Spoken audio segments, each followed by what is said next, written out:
Thank you for returning, Professor. Just before I move on to my final two topics, just two questions that have arisen, please. Firstly, you say prior to completion of the report, you had an indirect mechanism for raising concerns when we were talking about whether you were an attendee of the Equality Forum. And you say that you could raise matters through a special advisor.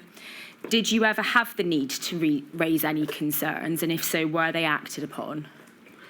When I say I had an indirect, he didn't put himself in the position of, he didn't explicitly say, you can raise concerns with me. I think, I mean, if concerns came up from the group, yes, we raised them with him and asked him to convey them back to Jane Hutt, but I don't recall ever having specifically asked him to raise something on my behalf. And then the second question, you've told us it's important to hear not just data and figures, but also hear the lived experiences of people. Do you feel that that evidence was obtained and passed to the Welsh Government? And as far as you are concerned, did they take it on board and act upon it? Yes, I do feel that that was the case, and it's been quite an experiment, I think, for Welsh Government, but it's been one that I'd like to see repeated elsewhere because I think it's been very, very productive. The final topics then I want to ask you about are the actions taken since the report. And if we can please go to the Welsh Government's response, which is INQ 000282168, and on page 5, please. And there's a list of bullet points there. And I wonder if you can help us. Have those actions been taken or committed to, as far as you can help us with that? Well, some of them have been already taken, and some of them are commitments. So establishing a task force, yes, we've got that. Introducing the socio-economic duty, that came into force in March 2021. That also says tackling inequality at the heart of decision-making. The guidance stresses the need for public bodies to consider lived experience when making strategic decisions. I think one of the issues that I want to stress here is that a lot of people came to the steering group and expressed their opinions through the steering group, that Welsh Government did respond to a number of concerns that they raised, but the problems were much lower down at the service provision level. So local authorities, health boards, really the delivery of services was more of a problem than Welsh Government itself. So there's something that we keep referring to during the task force and the locked out report, which was the implementation gap. And Jane Hutt has taken that on board and often does refer to the implementation gap and the need for us to think about how some of the changes that are taking place within Welsh Government at that level are being cascaded much further down to public service providers. That's the area we're really worried about, that the message possibly doesn't get down to those people providing services on a day-to-day basis, face-to-face, with disabled people and their organisations. So, you know, I know that we're having an inquiry about the actions of Welsh Government, but that communication between Welsh Government and other agencies it funds, and it also has some regulatory powers over, I think are just as important here to consider. And as far as you're concerned, that is something you think is being addressed? I don't have evidence for that, to be quite honest. I have evidence much more at a strategic level that disabled people are being involved in the task force, in decision making, in policy making and policy ideas. I don't see evidence that all this is cascading down. I mean, okay, we've taken part in some social model training with inspectorates, the Care Inspectorate, for example, in Wales, and I've taken part in that, which is a really good initiative. But I do worry about this implementation gap, and the implementation gap is where most disabled people on a day-to-day basis experience public services. You know, whether it's easy to access them, easy to get information, easy to get people to advocate on their behalf when they use public services, because a lot of disabled people won't use them directly, but they may need somebody to intervene on their behalf in using them. All that sort of nitty-gritty day in, day out, grinding people down is what we often hear back as feedback, that there's a lot of good policies, there's a lot of good speak on the websites and, people saying the right things. But is it the experience on a day-to-day level that people are getting what they need to live a life that is fulfilling and without the barriers that they shouldn't really be encountering? I think if we can take that extract down, and I don't propose to take you to it, but some higher level points that are recommended that the Welsh Government can take. The first is to further protect and enhance the rights of disabled people. The government has committed to incorporation of the United Nations Convention on the Rights of Disabled People into Welsh law during the current Senedd term. Can you help us with whether that's happened? Well, no, it hasn't happened, because I think it would be a very lengthy process, but they have set up a committee to look into the feasibility of it happening and the problems that might be related to incorporating that into Welsh law. I think the concern around that is the time that that's taking. It is a very complex situation. It's a complex thing to do if they do incorporate it into Welsh law. But I think the fear has been that a lot of the things that we thought maybe would be resolved within this Senedd term may not be. And we are also losing a First Minister that was very dedicated to the setting up of the task force and some of the provisions that went within it. I mean, Welsh Labour committed to that incorporation of the UNCRDP. I think we need to be careful here. A, I think we may be straying beyond the pandemic. And B, we need to be careful, because I know what's going on in Welsh politics at the moment, and I think we need to be really careful. But I'm sorry. Okay. I appreciate it's a really important topic, and you're an excellent advocate for it, if I may say so. But we need to stick with the pandemic. Lady. Another recommendation, and if we can focus on how this would have assisted over the pandemic, perhaps, is the appointment of a Minister for Disabled People. Yeah. How would that have helped over the pandemic? I think, as I said previously, having people around the table who are either representing disabled people, but more preferably disabled people themselves as key decision makers. I mean, if a post were created as a Minister for Disabled People, it wouldn't necessarily be a disabled person, but one would hope that they would be in touch with all the organisations much more regularly than the Disability Equality Forum of Welsh Government, because, they're quite infrequent meetings, really. I think the argument would be that having somebody dedicated to that role, a bit like the Older Persons Commissioner, I mean, if it was a minister or a commissioner, it could be one or the other. The Older Persons Commissioner, Children's Commissioner we have in Wales, and they have the opportunity to be much more proactive rather than reactive to what's required of that particular population. And I think what was lacking in the pandemic was the proactivity. There was a lot of reactivity, but not as much proactive decision making. Moving then on, finally, you discuss in your statement some of the lessons that could be learned for a future pandemic, and I think we've probably just touched upon a few there. So firstly, that consultation with disabled people was too infrequent and reactive. Is there an easy way that could have been solved?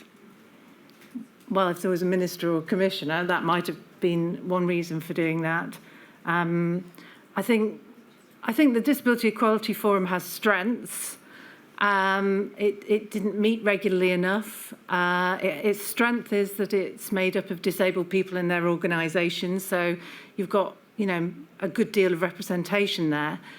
But you've got a very enthusiastic minister with that portfolio in Jane Hutt. You don't know. I mean, what worries me about the whole edifice of the Disability Rights Task Force is, if there isn't a Jane Hutt and there isn't a Mark Drakeford, does that then continue, and does it have the same impact as was intended when it was first set up? I'm afraid I'm strayed into politics a little bit. I think we're going to have to stop this. Okay. Thank you. I really have to be extremely careful. Sorry. Thank you. One final point then, you talked about medical evidence was significant, of course, over the pandemic, but you say that social scientists also have a role to play and should be consulted. Can you explain briefly how that would have assisted? Had there been more consultation with social scientists, please? Yes, I think that, it's almost inevitable that if there's a virus, it's seen as a medical problem. And obviously we didn't know anything about the virus and we needed that kind of evidence. But there are other types of evidence I think we could have drawn on, including, social scientists and behaviourists, particularly in recommending a whole array of different restrictions, social restrictions on people, which, were brought in to stop a virus, but nobody really thought out what the consequences might be in terms of people's behaviour, in the limitations on their ability to live independently. In relation to disabled people, for example, the social distancing and not being able to use public transport without being accompanied by somebody was going to be a problem for quite a large proportion of that population, not all, but some disabled people. And I think that we would have had more of a multi-dimensional approach of thinking through these issues rather than reducing everything to a medical model.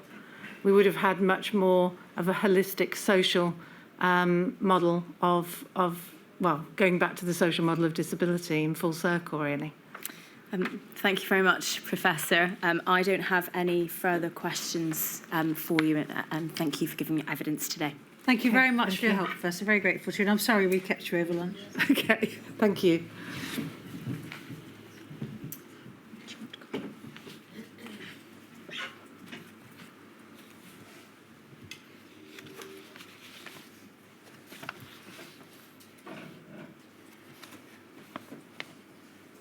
Ms. Hitchman.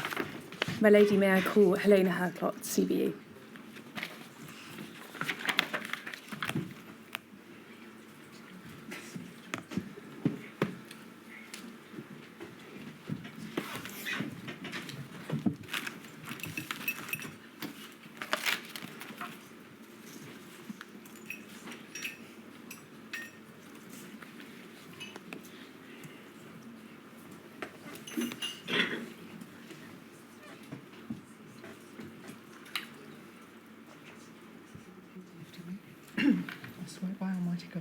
I swear by Almighty God that the evidence I shall give that the evidence I shall give shall be the truth, shall be the truth, the whole truth, the whole truth, and nothing but the truth. and nothing but the truth.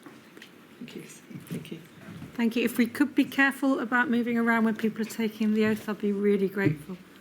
Thank you. It's finished now, so just for the future. Sorry to be pernickety. It's too many years in the court system. Could you commence, please, by giving your full name? Helena Rebecca Herclots. Thank you for attending today, Commissioner, and for insisting the inquiry. As you give your evidence, please remember to keep your voice up and speak slowly so that the stenographer can hear you for the transcript. Your witness statement for this module is at INQ 000276281. Are the contents of this statement true and accurate to the best of your knowledge and belief? Yes, they are.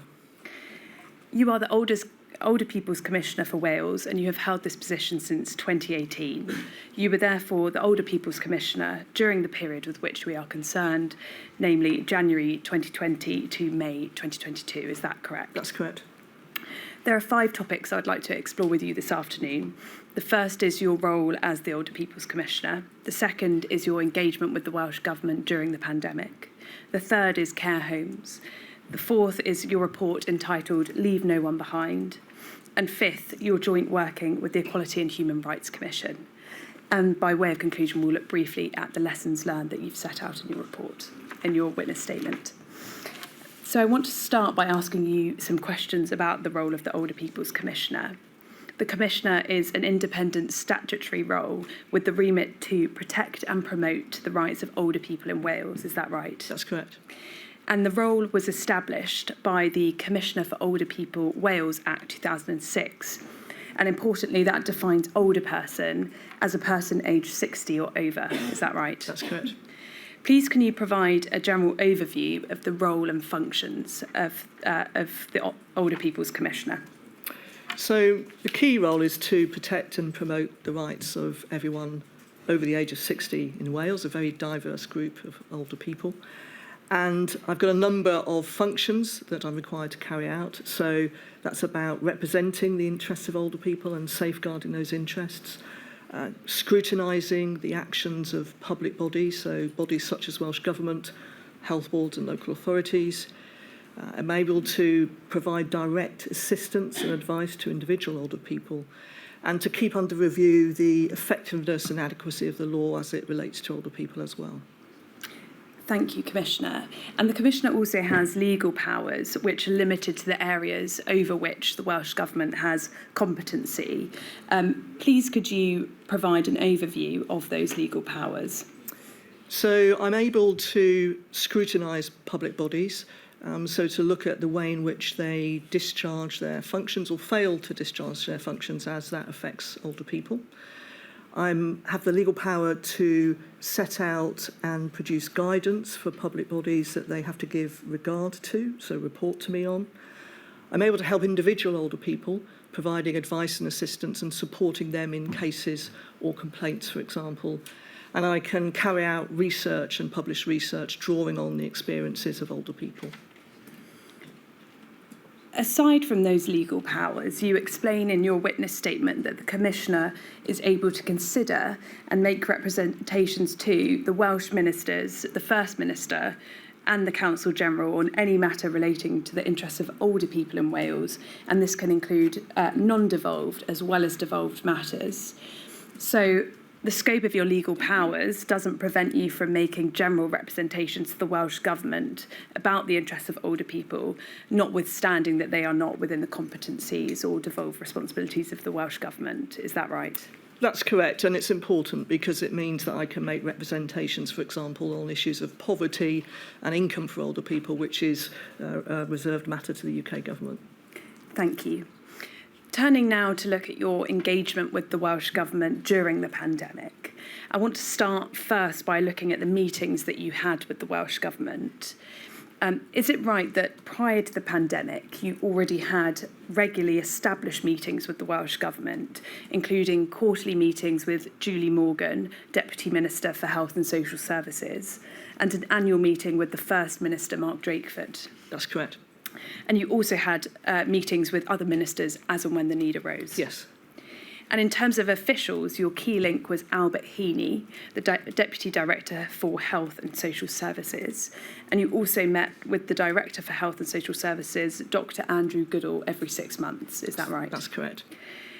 Turning to the beginning of the pandemic, you say in your witness statement that the Welsh Government was proactive at keeping you informed about the pandemic and the Welsh Government's response to it, and it gave you opportunities to raise issues with it at that time.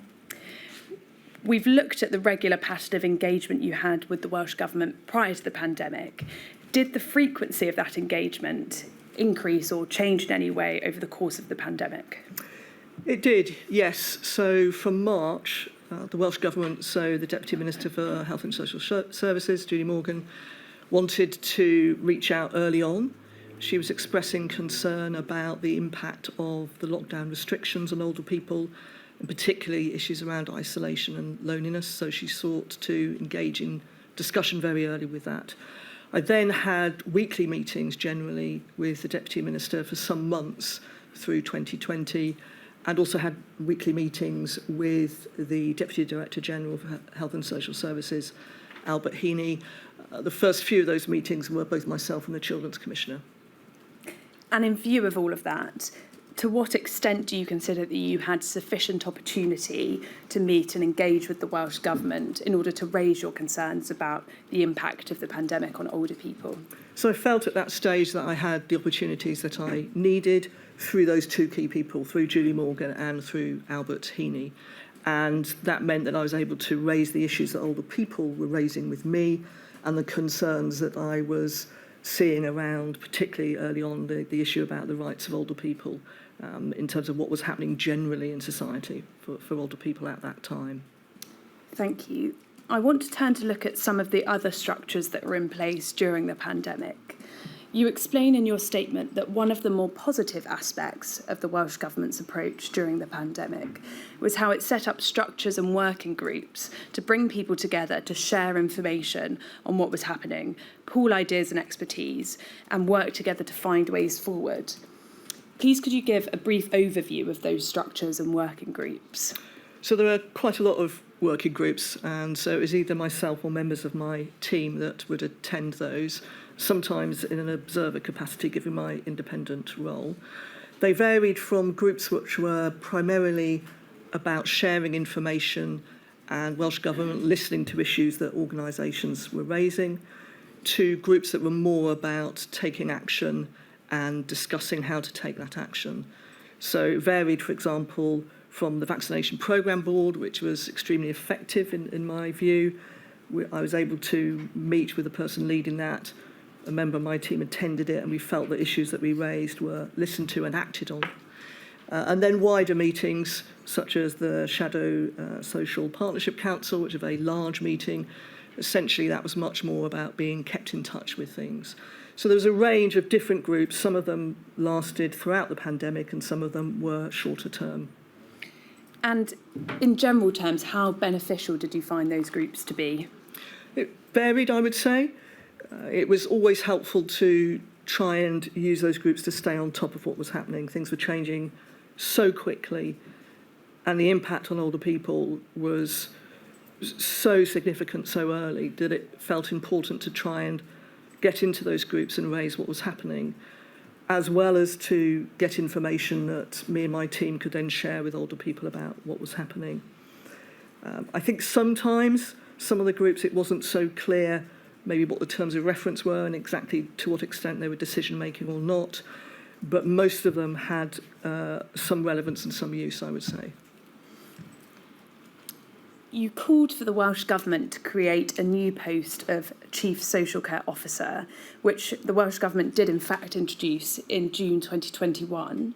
To what extent has that role, the existence of that role, benefited your ability to advocate for the interests of older people? I called for the role because this was part of my assessment that social care was not seen as on parity with the health service and needed to be. And that was about the status of the profession, the support for people working in domiciliary care and care homes, and the need to much improve that recognition. I felt having a post equivalent, if you like, to the Chief Medical Officer role or Chief Nursing Officer role would provide some of that. So Albert Heaney, who I was working with when he was in his Deputy Director General role, was appointed to that role. I wouldn't say that had a significant difference in terms of the discussions that we had or the actions that then flowed from those discussions. Thank you. And on a similar note, you've also made calls for a clear designation of older people in a minister's title. In your view, why would this be beneficial? My experience was that the Deputy Minister for Social Services was very attuned to the issues that I was raising and took them seriously. What wasn't always clear was the extent to which that then fed through into other ministerial remits and into the Cabinet and into decision making. And I felt then and I feel now that it's important to have someone around the Cabinet table who has a responsibility to be raising issues that will impact on older people and to make sure that decision making has that voice in the room. Thank you, Commissioner. I want to turn now to discuss care homes and those living and working in the care sector. I want to begin by looking at a letter that you sent to Julie Morgan, Deputy Minister for Health and Social Services, on the 14th of April 2020. And this is INQ 000184935. You explain in this letter that this is further to a meeting that you had with Miss Morgan on the 9th of April 2020. And you explain that at that meeting, you raised concerns about the situation for residents and staff in care homes and the anxieties felt by their loved ones. You go on to note that the Minister for Health and Social Services had announced that day that there had been confirmed or suspected cases in nearly a third of Wales's care homes. You then ask the Welsh Government to take urgent action in a number of areas, and I want to explore a few of those requests with you. First, and it's the first bullet point there, you ask for the Welsh Government to take action to ensure that PPE is delivered effectively and consistently to care homes, and that care homes have adequate supplies of infection control measures. You wrote this letter on the 14th of April 2020, so at an early stage of the pandemic. At that point, what was your understanding of the accessibility of PPE in care homes? So at that point, I was having some dialogue with care home owners. I was hearing from care home staff and also family and friends of people living in care homes. And what I was hearing in relation to PPE is that the supply was inconsistent. So some homes had the PPE that they needed, but others were really struggling to get it, trying to purchase it directly themselves, or struggling to secure it from the distribution mechanisms that were then in place. So it was causing quite a lot of homes a lot of anxiety and stress about not having the PPE that they needed. And I think also they were concerned about if they did have it, whether that supply would continue consistently for the time that they needed it. You move on in the second bullet point to ask the Welsh Government to ensure that testing is available for residents showing symptoms of Covid-19. Again, similarly, at this stage of the pandemic, what issues were you seeing in respect of testing?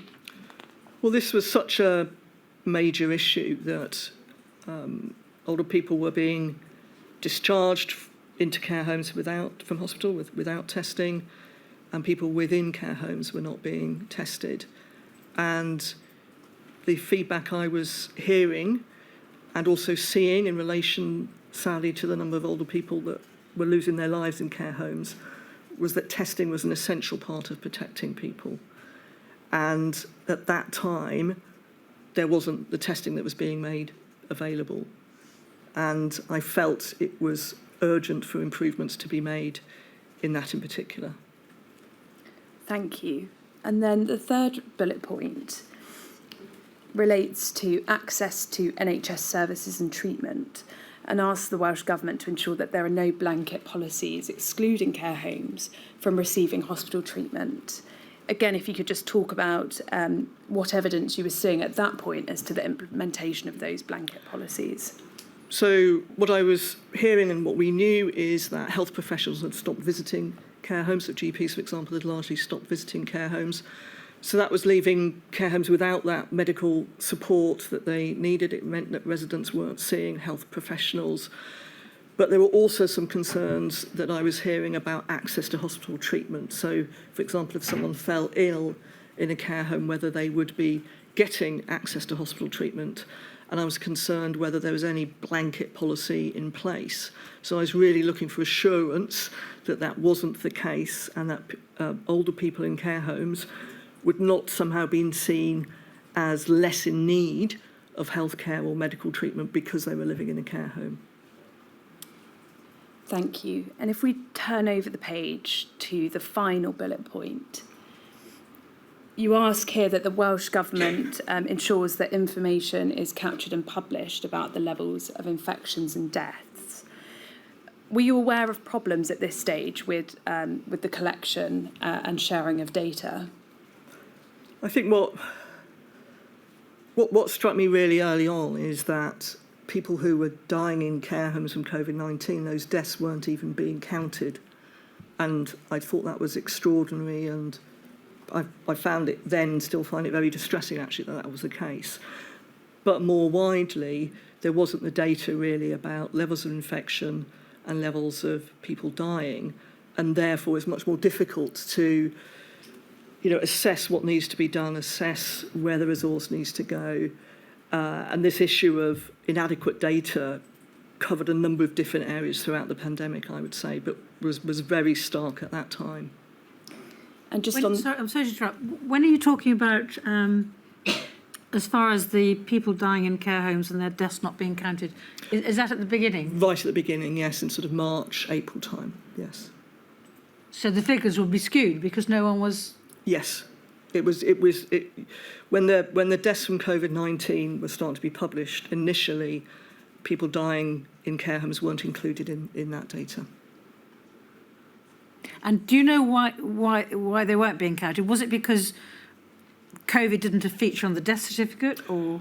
I don't know, actually, I don't know why. Thank you. Sorry to interrupt. And aside from the sort of data collection point, what impact do you think that lack of inclusion of the deaths of older people in care homes had on the people that you represent?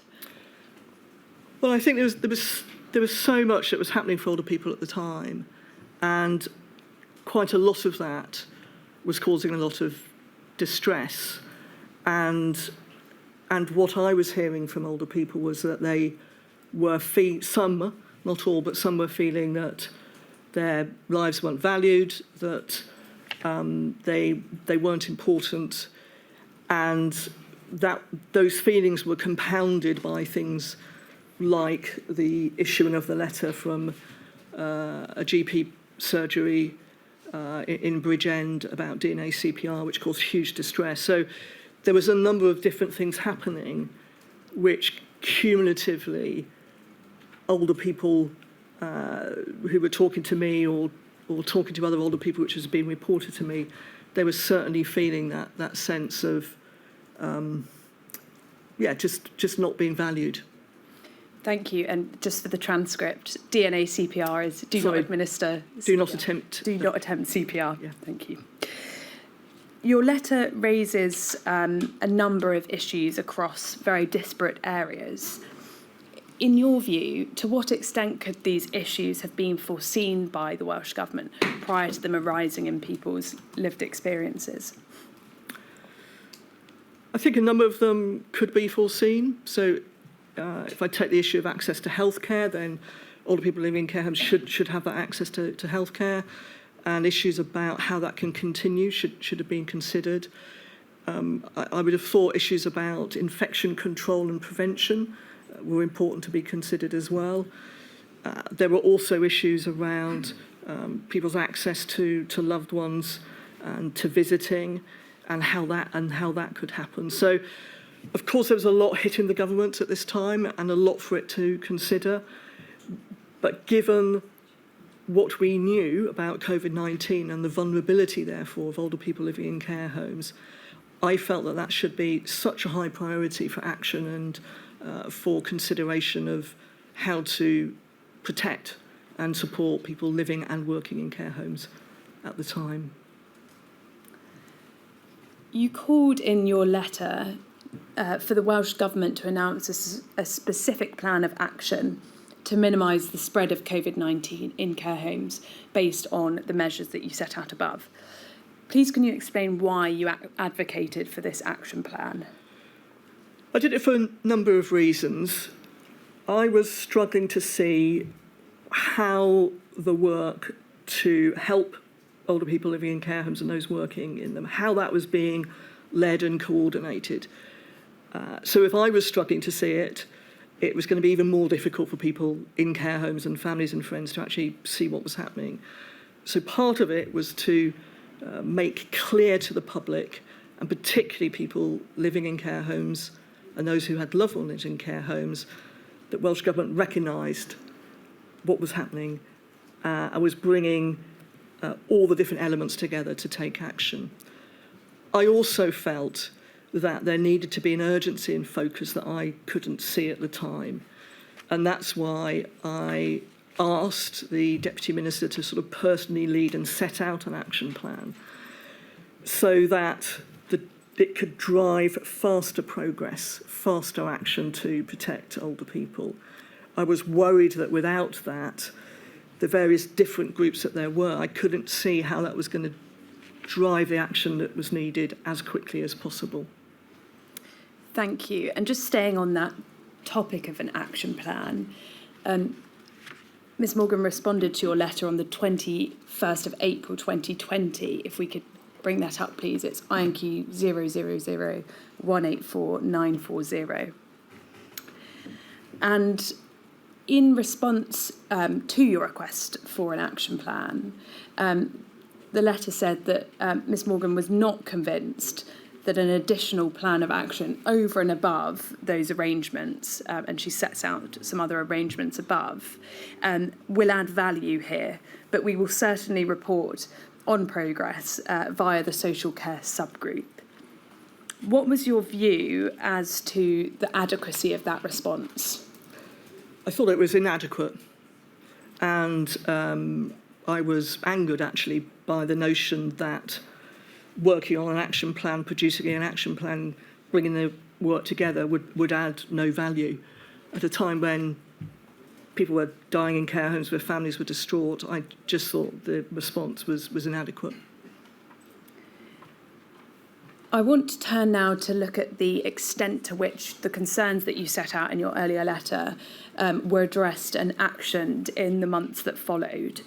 If we could please have up on screen INQ 000181725. This is a report by you titled Care Home Voices, a Snapshot of Life in Care Homes in Wales during Covid-19. And I would just like to take you through a few parts of this report. And the report was based on over 120 responses received between the 14th of May and the 5th of June 2020, is that right? Yes. So if we turn to page 7, first of all.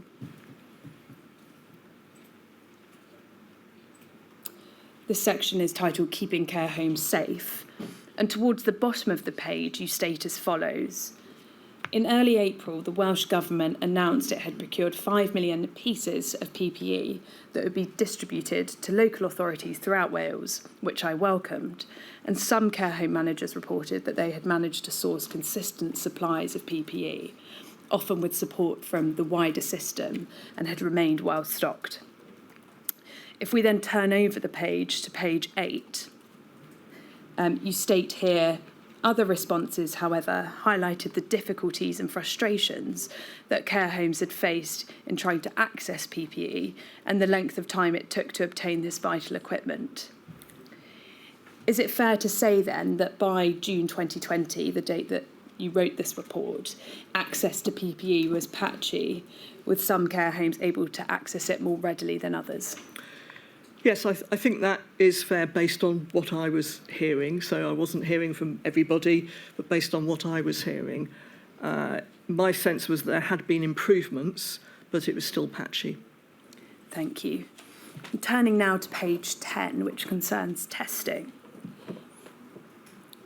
You note at the top that the Welsh Government's testing policy was heavily scrutinised, and following calls from yourself and others, testing was made available to all care home residents and staff.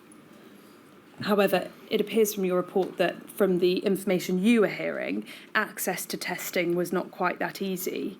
You state later on this page that responses also indicated that despite changes in testing policy, homes still experienced difficulties in accessing testing for residents and staff.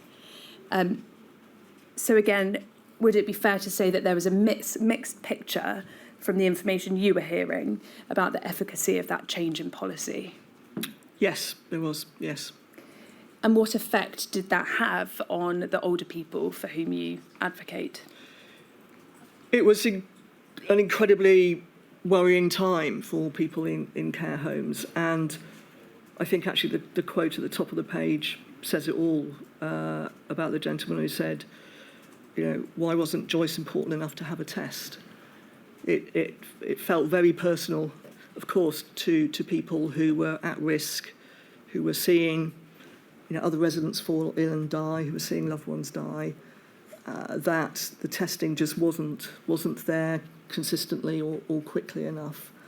And it created a lot of anxiety for people in care homes, for the staff as well. So staff reported feeling scared about being at work.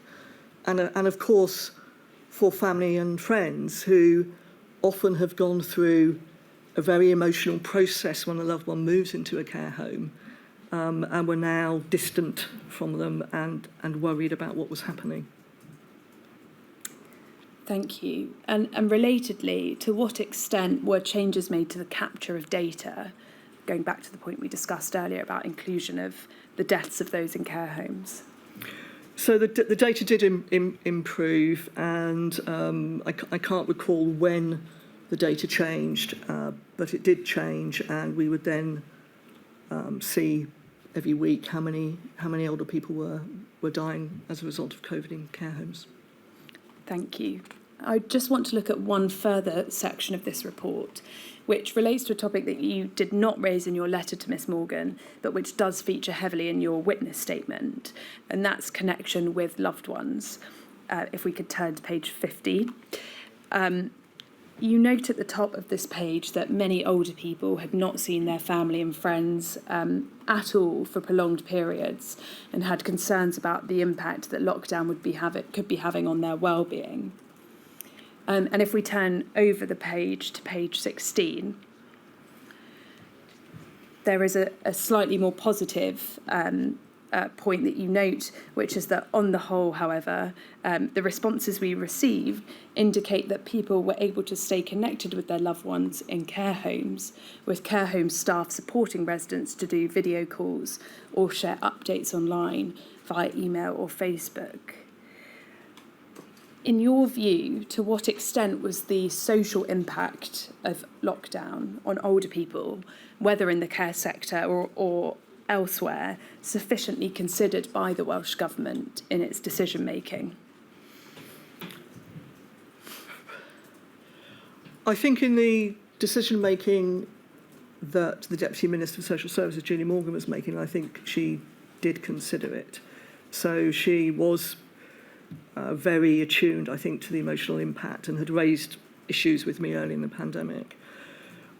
What I'm less clear about and certain about is the extent to which Welsh Government more generally considered that. And in relation specifically to visiting, this was partly about Welsh Government, but it was also partly about Public Health Wales and their advice on visiting, for example. So there were a number of different organisations, different bodies who had a role in these things. But overall, I think I felt that some of the impacts on older people, particularly in relation actually to their mental health, were not always well understood or taken account of.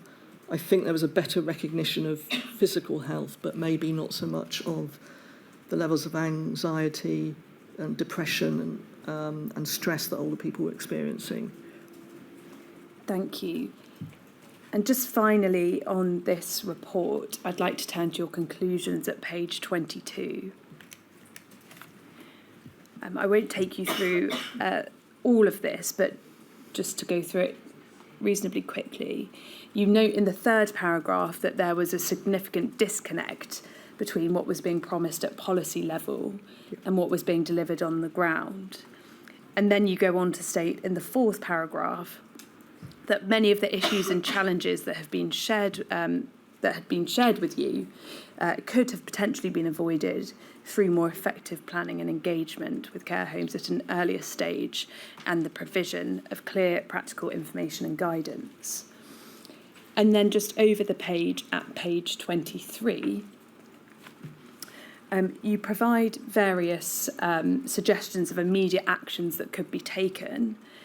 And one of those I would like to pick up on, which is the Welsh Government Action Plan for Care Homes. This is something for which you've been calling as we've been through from as early as April 2020, as we have just seen. At this point, several months into the pandemic, why did you think that this remained so important? Because people living in care homes, those working in care homes and those who had loved ones in care homes were still going through agonies in terms of what was happening. And I still felt that there was more that needed to be done. There needed to be, clear coordination on that. And two of the things I think would have been helpful is being clear about accountabilities, who was doing what in relation to the decisions, and clearer about timescales as well. Some of the feedback I had from older people that stuck with me was, not being able to see the light at the end of the tunnel. When could this change? When might we be able to see people? When might we be able to go out from the home again?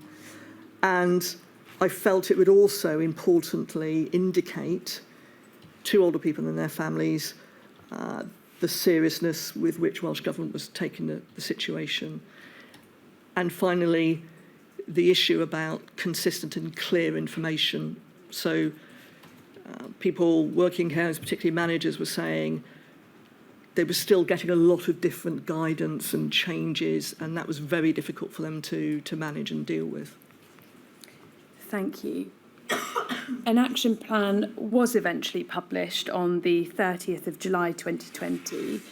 In the interest of time, we won't turn to that plan now, but you explain in your statement that you were disappointed that it had taken so long for that plan to be developed and announced.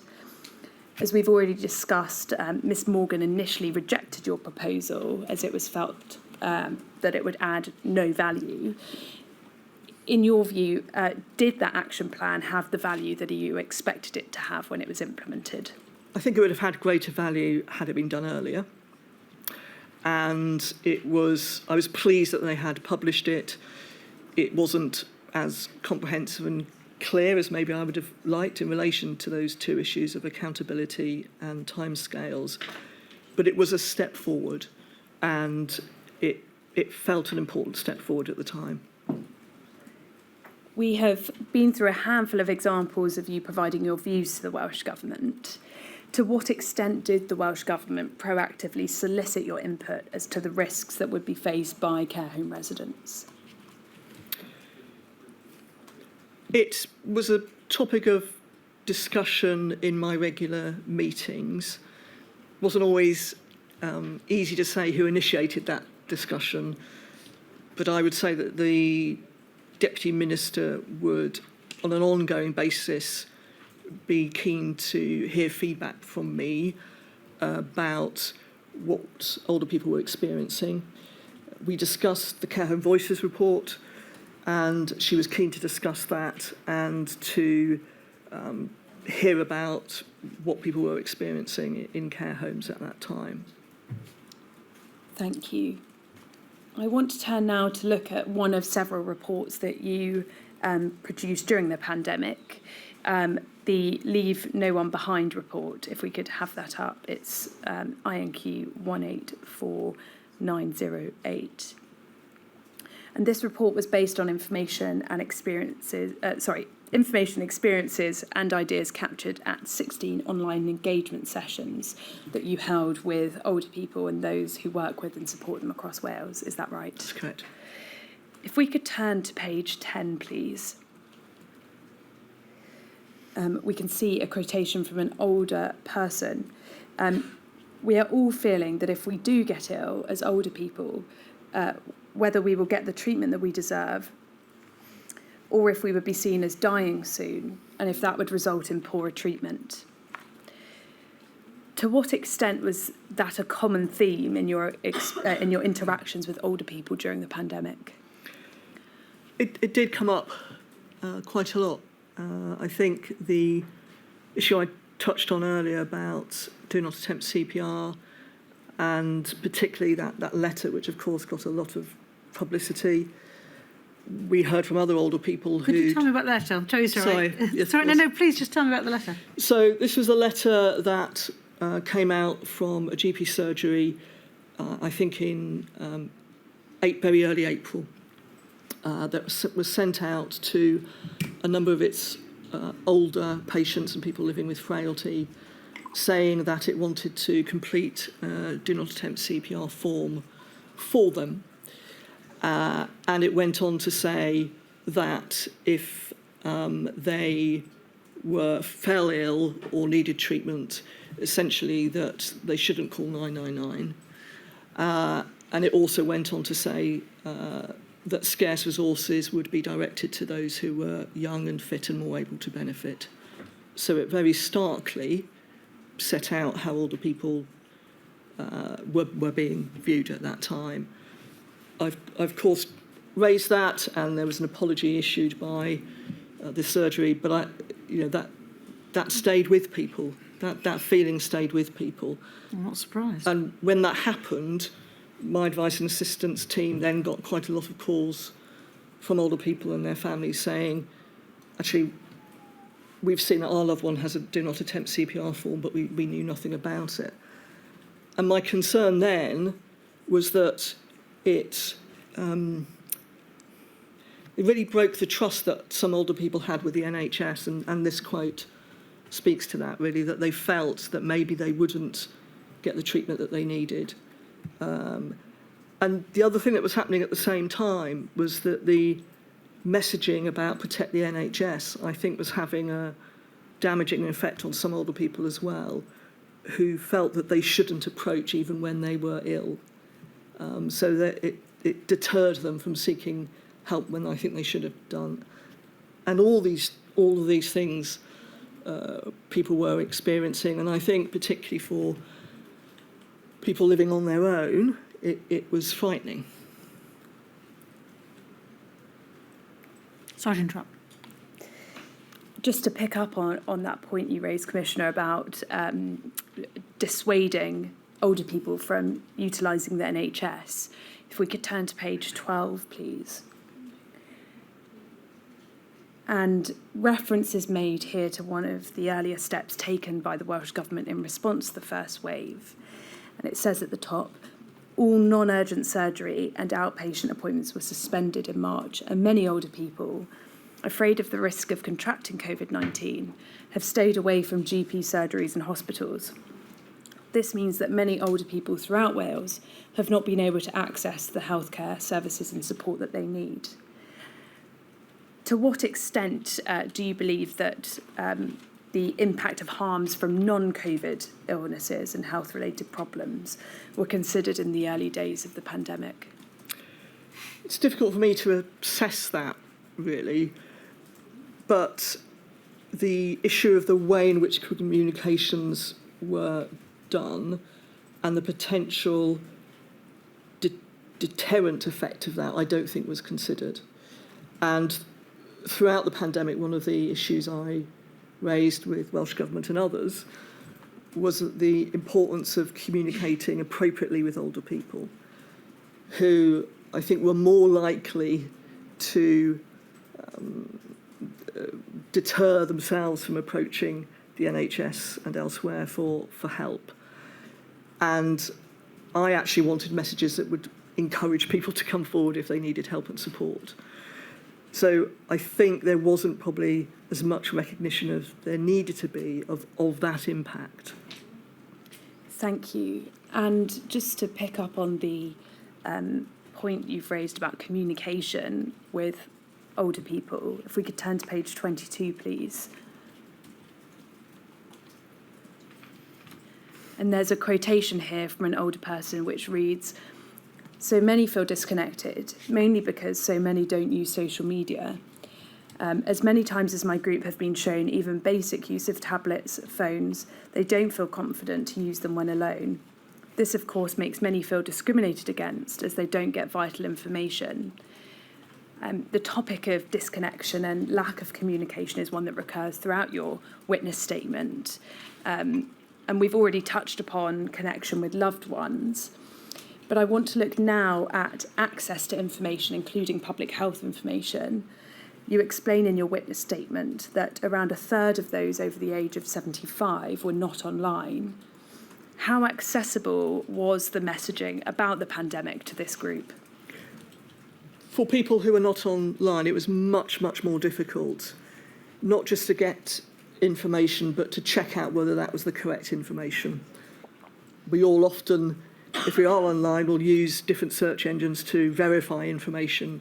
And if you're not, it's very difficult to check it out. There was also a move very quickly by public bodies to do more through online media. Information, advice, information about how to contact the health service, all of that. And I don't think there was at that time a sufficient recognition of the challenges if you were not online. It made other forms of communication particularly important. So, for example, the daily press conferences that Welsh Government was having, the use of television and radio in terms of media. One of the reasons why I went on the media quite a few times was to help in getting that information out to older people. But it was very, very difficult if you were not online to stay in touch with what was happening, to find out more information, or to know how to navigate what was a rapidly changing world. Thank you. And finally, I want to look very briefly at your cooperation with the Equality and Human Rights Commission. Early in the pandemic, you had established an informal UK network of older people's organisations, which was for leaders of older people's organisations across the UK. Is that right? That's correct. And the network wrote to the chief executive of the EHRC on the 16th of April 2020, setting out various concerns about the issues affecting older people. We can't look at all of your engagement with the EHRC today, but would it be fair to say that you and the EHRC worked closely together during the pandemic to address those points? So I worked closely with the EHRC in Wales, very closely, particularly from sort of late April, May onwards, 2020, in relation to EHRC that has the remit across Great Britain. We had some engagement early on. Myself and the other leaders of organisations across the UK, older people's organisations, really wanted the EHRC to take further action because of the threats that we were seeing to older people's rights. And they did issue a helpful statement, but at the GB level, if I could put it like that, they weren't undertaking so much action. Within Wales, I was able to work very closely with the head of EHRC Wales. Thank you. You and the head of the EHRC in Wales agreed an unpublished joint summary of the work you had undertaken to scrutinise the Welsh Government between April and December 2020. That summary is in your witness statement at paragraph 11.54. And we won't go through all of these now, but just to pick up on the first one, you say that there were shortcomings in the Welsh Government's decision-making processes with regards to equality and human rights considerations during the first months of the pandemic. This includes an absence of equality impact assessments as legally required by the public sector equality duty. Could you briefly speak to what those shortcomings were? Together with the EHRC, we wanted to assess whether Welsh Government was undertaking equality impact assessments and effectively considering the issues of the rights of older people. And we asked for evidence to that effect. And the evidence that we received in early November didn't demonstrate to us that those equality impact assessments were being carried out. The rationale given was that at that time they were having to make very fast decisions and therefore it wasn't always possible in every case to carry out equality impact assessments. But of great concern to me was that that information went on to say that intuitively they knew the action that was needed. And I was particularly concerned that they were relying on intuition rather than actually assessing what the impact would be on older people, of course, but on all groups with protected characteristics. Thank you. And turning finally to the future, you've set out in your statement a host of lessons learned and recommendations, and we've touched on some of these already today in your evidence. I want to just focus on one area that you raise in your statement, which is health and social care. And I wonder if you could conclude by talking briefly about what actions could be taken, whether by the Welsh Government or other public bodies, to protect and promote older people's rights in the event of a future pandemic. So there has been some work underway, first of all, over the last couple of years in particular. And I think some of the policy direction is correct. So, for example, within health policy, care closer to home, a focus on supporting people living with frailty.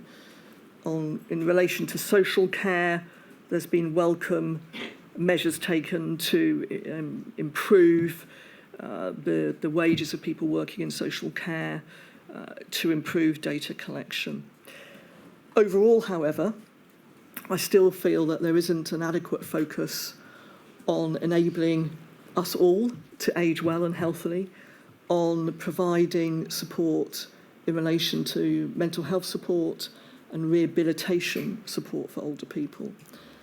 And many older people are still living with the consequences of the pandemic for their physical and mental health, the isolation that they've experienced, and also following the pandemic, the impact of the cost of living crisis and the pressures in health and care.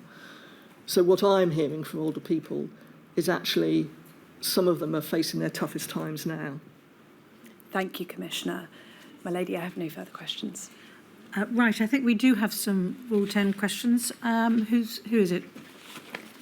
Oh, it's you, Mr. Straw. I'm so sorry. I was looking at Ms. Gowan. I wondered if it was her. Mr. Straw. Thank you very much. Good afternoon, Commissioner. I represent John's Campaign and Care Rights UK. You mentioned earlier that because of the known vulnerability of people in care homes to COVID, they should have been a high priority to the Welsh Government. Is it your view that they were not given a sufficiently high priority? It is my view, yes, and that's why I wanted to see that action plan to make sure that they were given the priority that they needed. Your reports, your position paper on care homes and your witness statement draw attention to the serious harm of restrictions on visits to people needing care. And you've said that initial decisions on visiting did not take into account the harm that lack of visits caused. Is that correct? Yes, that's correct. And you also recommended that the restrictions should be eased, and you set out how that could or should be done. For example, making a family member a designated visitor with key worker status so that they could access prior testing, PPE and so on. Did you raise those concerns and make those recommendations to the Welsh Government? Yes, so I was able to do that both in my meetings with the Deputy Minister for Social Services. We discussed visiting a lot over a number of months. And then myself initially and then members of my team were part of the group of different organisations that was working to improve access into care homes and to improve visiting arrangements in care homes. Now, we know that bans on visits were maintained for much of the time until May 2021, and considerable restrictions remained thereafter. Do you consider that core decision makers made prompt and appropriate changes in response to the concerns that you've been raising?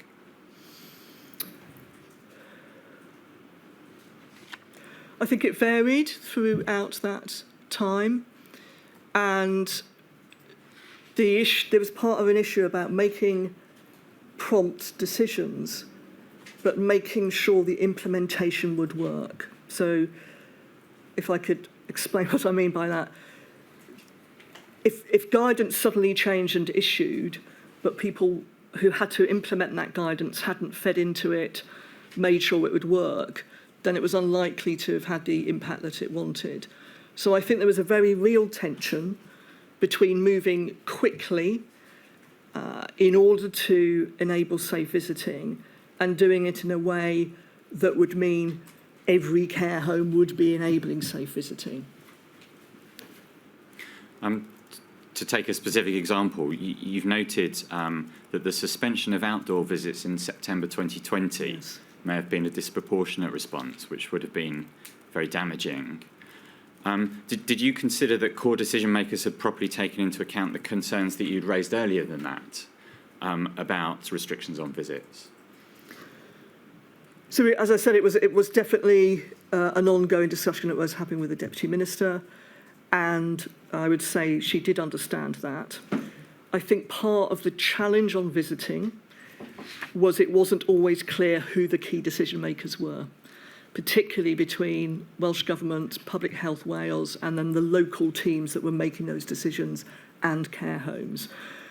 And that issue of fragmentation and a lack of clarity about where the decisions lay was deeply frustrating, but also I think did delay progress on enabling safe visiting.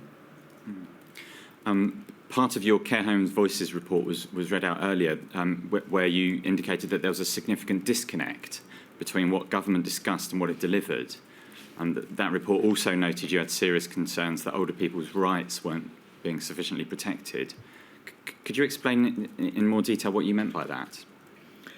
So in relation to older people's rights, fundamentally, right to life and right to private and family life, so the ability to maintain those connections with the people that mattered most.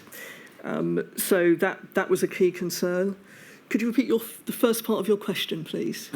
Yes, so there were perhaps two aspects of the Care Home Voices report. One, this disconnect Yes. Between what government discussed and what it did on the ground, and then the second about older people's rights. I think to the first point, it was an issue of implementation. So when the policy changed or was announced, there was a lot of work that needed to happen in terms of implementing that. That was by individual care homes. It was important to get the information out to older people and families and friends who wanted to visit. So sometimes there was a gap between a policy announcement to say this is now how visiting should be and what families and friends were experiencing. And that may also have been because there were local outbreaks that meant that homes were having to isolate or reduce visiting again. So that's why it was a very mixed picture. And one of the things I did as a result of that was to invite people to get in touch with me if they were facing those difficulties in their local engagement, so that I could look to see whether this was something that was just one home maybe for a particular reason, or whether systemically things weren't moving as quickly as they should have been. Final issue, at paragraph 3.26 of your statement, you draw attention to, in quotes, the fact that social workers were not being recognised as key workers in the same way as NHS workers.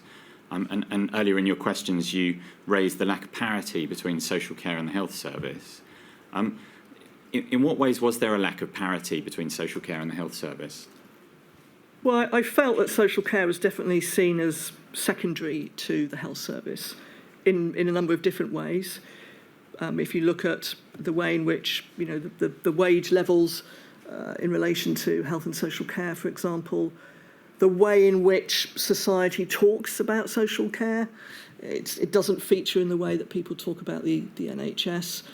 The huge focus on hospitals, understandably, but I think it meant that care homes were sometimes viewed as places primarily there to accept people who are being discharged from hospital rather than as people's homes. Thank you very much. Those are all my questions. Thank you. Now it's Ms. Gilman. Thank you, Mr. Strong.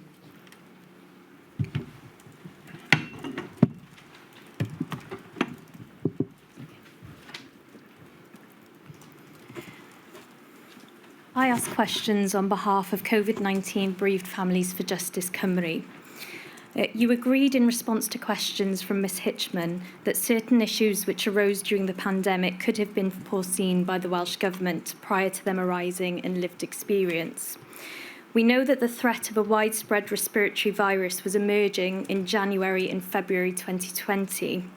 Do you agree that decision makers responsible for responding should have recognised at that very early stage that older people were particularly vulnerable to what might be coming?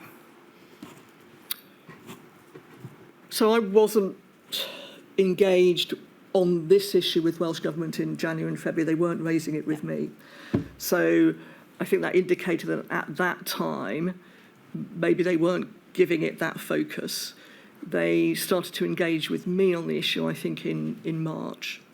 I think that perhaps answers my next question, but it's right, isn't it, that a respiratory virus, to follow up on what you say, would have impacted disproportionately on the older generation. Do you agree with that? I'm not a medic, but from what I know, yes, I agree with that. And so some of the factors that should have been featuring in decision-making at that point in January and February should have included such things as the elderly's vulnerability to respiratory infection, comorbidities and dependence on health and social care, and the potential for unfair rationing of services. Do you agree? I agree in relation to older people with comorbidities. So this is a major thing that can happen as we get age, that we get a number of different conditions that can make us vulnerable. And I would also highlight issues around isolation and need for care and support. And I'd probably add in, actually, the vast numbers of older people who are unpaid carers, so caring for a loved one, perhaps a partner with dementia, for example, where they were very, very reliant on health and care, but also quite vulnerable themselves. And given the Welsh Government knew it was a respiratory virus, should, I would suggest, and I think you'd agree, have anticipated the factors that you've just outlined, should the engagement of Welsh Government with you have come prior to March 2020? I think, if I look back, I think it would have been helpful to have had earlier discussions.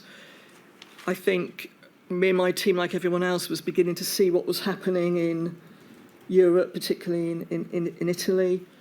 And we were at that time considering what might this mean. As I said earlier, I very much welcome the rapid engagement that started from March. But if I look back and on reflection, it probably would have been helpful if that had happened earlier. And am I right in saying that the engagement in March came after the first lockdown was announced? I'm afraid I can't recall. My second topic and my last topic is support given to the elderly in respect of bereavement. Did your work as the Older People's Commissioner for Wales include consideration of the position of older people suffering bereavement, for example, after the loss of their spouse or partner in the pandemic? It wasn't a focus of my work at that time. We were trying to deal with a huge amount of different issues that were impacting on older people. And I knew that organisations such as Marie and Curie and others were doing very good work on this. We, of course, dealt with individual issues that came forward, but it wasn't something that I had capacity to cover. Were you aware of any steps taken by the Welsh Government and its partner agencies to explore what further support could be given to older people in that situation if you didn't have capacity yourself? I don't recall. I think there was work on bereavement. There was certainly work going on at the UK level that I was hearing about, but I just can't recall. I don't know what was happening in Wales at that time. Would you have expected to have been aware if there was a large body of work being done on that issue? I think if there had been a large body of work, I might have been aware, but there was a lot happening, so I wouldn't assert that. And if you weren't aware, does that suggest that perhaps any work that was being done was either non-existent or inadequate? I don't know. Thank you. Those are my questions. Thank you, my lady. Thank you, Ms. Khan. I like the little question at the end, slipping in the leading question. Yes, my lady. No, you're perfectly entitled to. There's no criticism. It was tacked on to the end of the permitted question, but I accept that No, it it's was fine. slightly cheeky. Thank you, my lady. No, it's fine. Thank you very much indeed. I'm extremely grateful for your help. If I may say so, as an outsider, the older people of Wales are lucky to have you as their commissioner. Thank you. Well, can I just thank my team as well and put that on record? Thank you. Right, should we break now? I shall return at 3:15.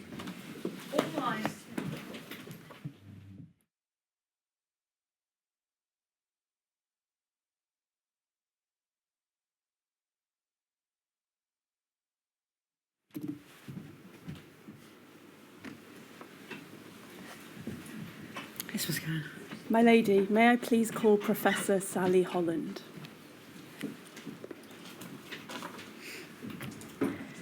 Yr oedd yn datgan yn ddiffiant ac yn wir ac yn cadarnhau y bydd y dystiolaeth a roddaf y gwir, yr holl wir a'r gwir yn unig.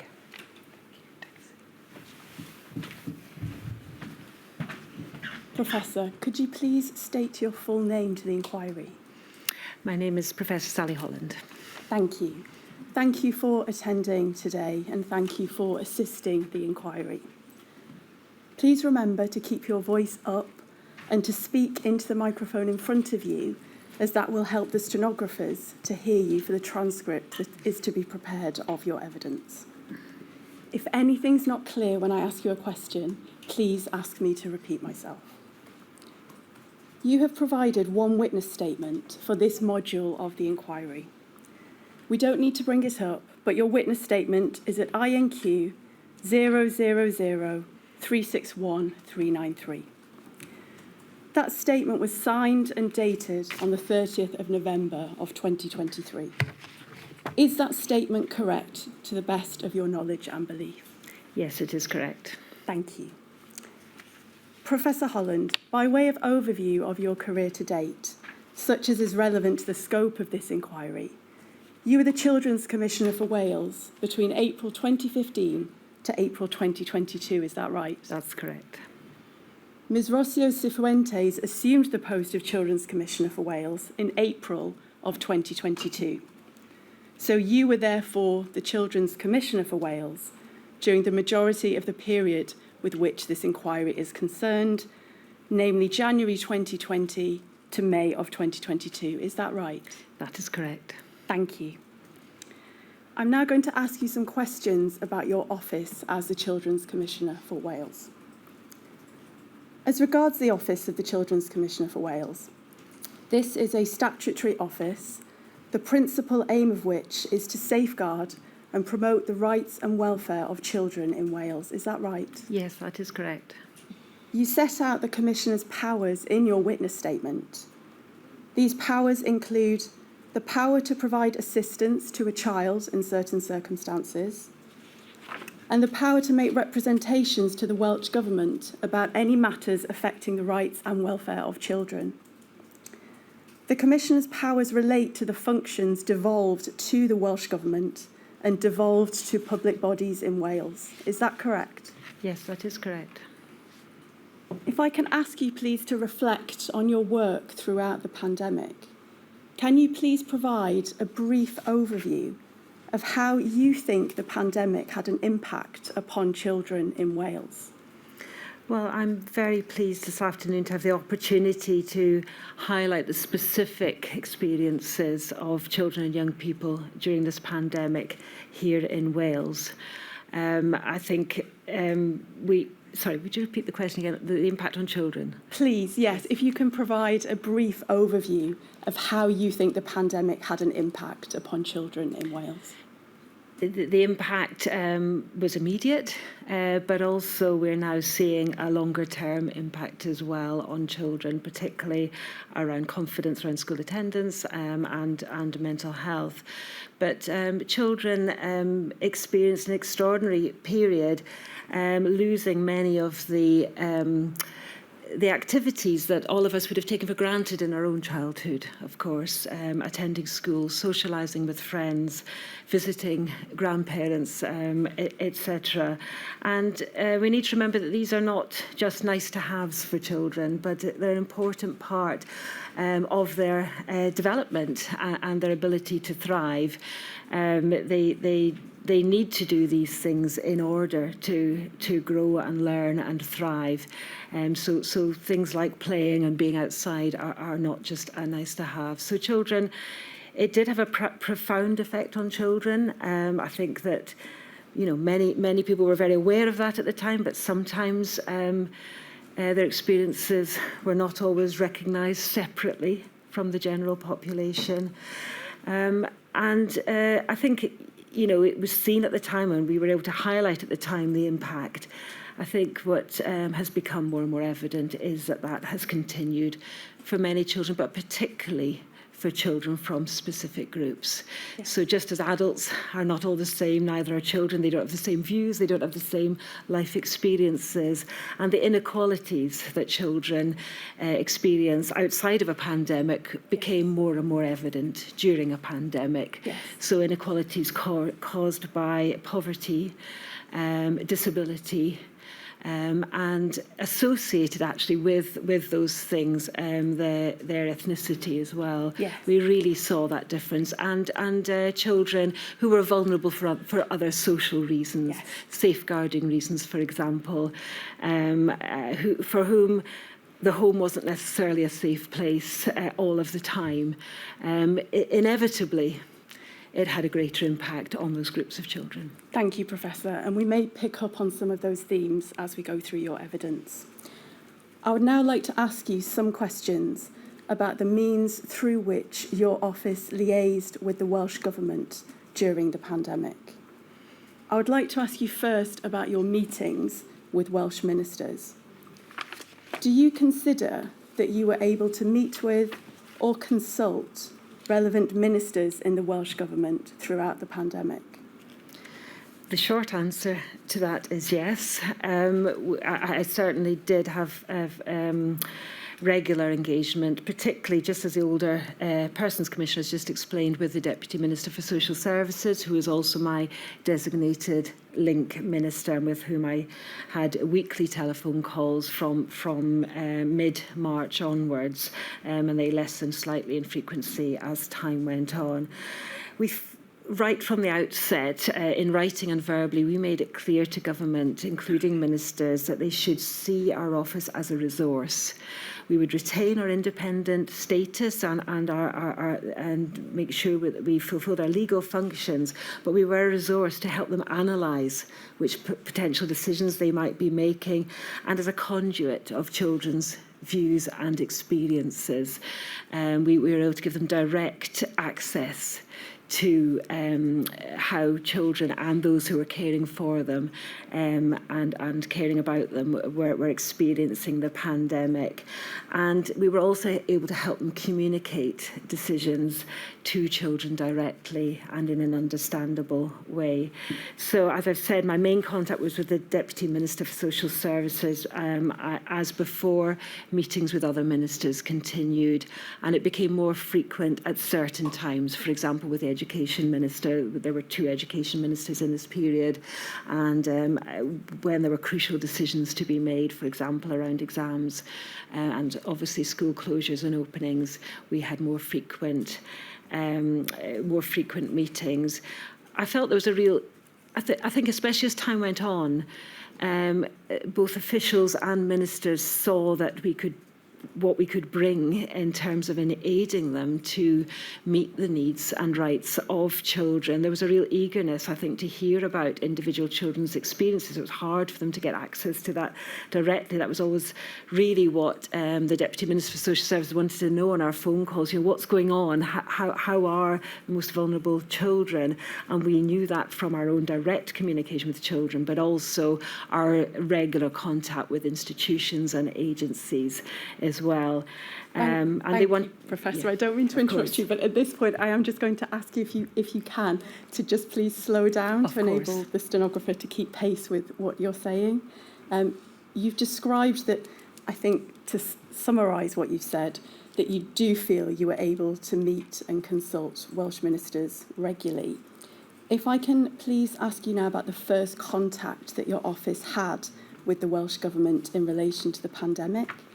In your witness statement, you described that your first contact your office had with the Welsh Government in relation to the pandemic was a discussion at your regular quarterly meeting with your branch on the 4th of March of 2020. And when you refer to your branch, that means the children's branch of the Welsh Government, which reports to the Deputy Minister for Health and Social Services, at that time Julie Morgan. Is that correct? That's correct. That was the first discussion we held. Would it have been beneficial, do you think, to have a meeting to discuss the pandemic prior to the 4th of March of 2020? Yes, I think it would have done. I think that it took the government some time to recognise the resource that we could be. Just to give one example, by that point there was beginning to be a lot of discussion about schools potentially closing for most children and learning moving online for most children. We could have immediately helped them assess how that could be done. Teachers lacked basic equipment. They didn't all have laptops at home. They lacked resources. They lacked training, they lacked confidence, some of them, in online learning, and things like safeguarding rules needed to be sorted out, but most of all the digital gap, the digital divide for children. So that's just one example of where I think we could have really helped them analyse and think through the impact of any measures they were considering on children as a whole, but also on different groups of children. Thank you, Professor. The minutes of that meeting, and I won't ask them to be brought up, but the minutes of the meeting on the 4th of March show no discussion of potential restrictions affecting children or that might affect children. Do you think that that is somewhat surprising? It is potentially surprising. I mean, those meetings had a number of roles. It was partly to discuss how the office was carrying out its functions and how we were using our budget, because although independent of government, is funded by government, but we also discussed policy matters in those meetings. And I think looking back, it feels surprising. We asked for it to go on the agenda. Thank you. You state that meetings with Julie Morgan began following the first lockdown in March of 2020. Do you think a meeting prior to this date with Ms Morgan would have been helpful? I think it would have been helpful to discuss a specific issue. The first contact that I had we had many contacts that week, the week that schools closed, for example, and lockdown was announced. We proactively contacted the government on the 17th of March, for example, to say we had concerns from families that children were being sent home from an inpatient psychiatric unit because of concerns about the virus and would they have the right care. And then the next day, the day that the closures were announced, we had many contacts about mitigations with officials. My first call with the Minister was on the 19th of March. Thank you, Professor. I'm now going to move to ask you about another means by which you communicated with the Welsh Government during the pandemic, and that's the weekly matters arising emails which you discuss in your witness statement. Your office shared weekly matters arising emails with the Welsh Government officials during the pandemic. Can you please describe the purpose of these emails? Early on, as I say, we offered ourselves as a resource, and one resource that we had was a great deal of information about how families were experiencing the completely new conditions they were living under, because they contacted our office and asked for advice or to say they didn't understand the guidance.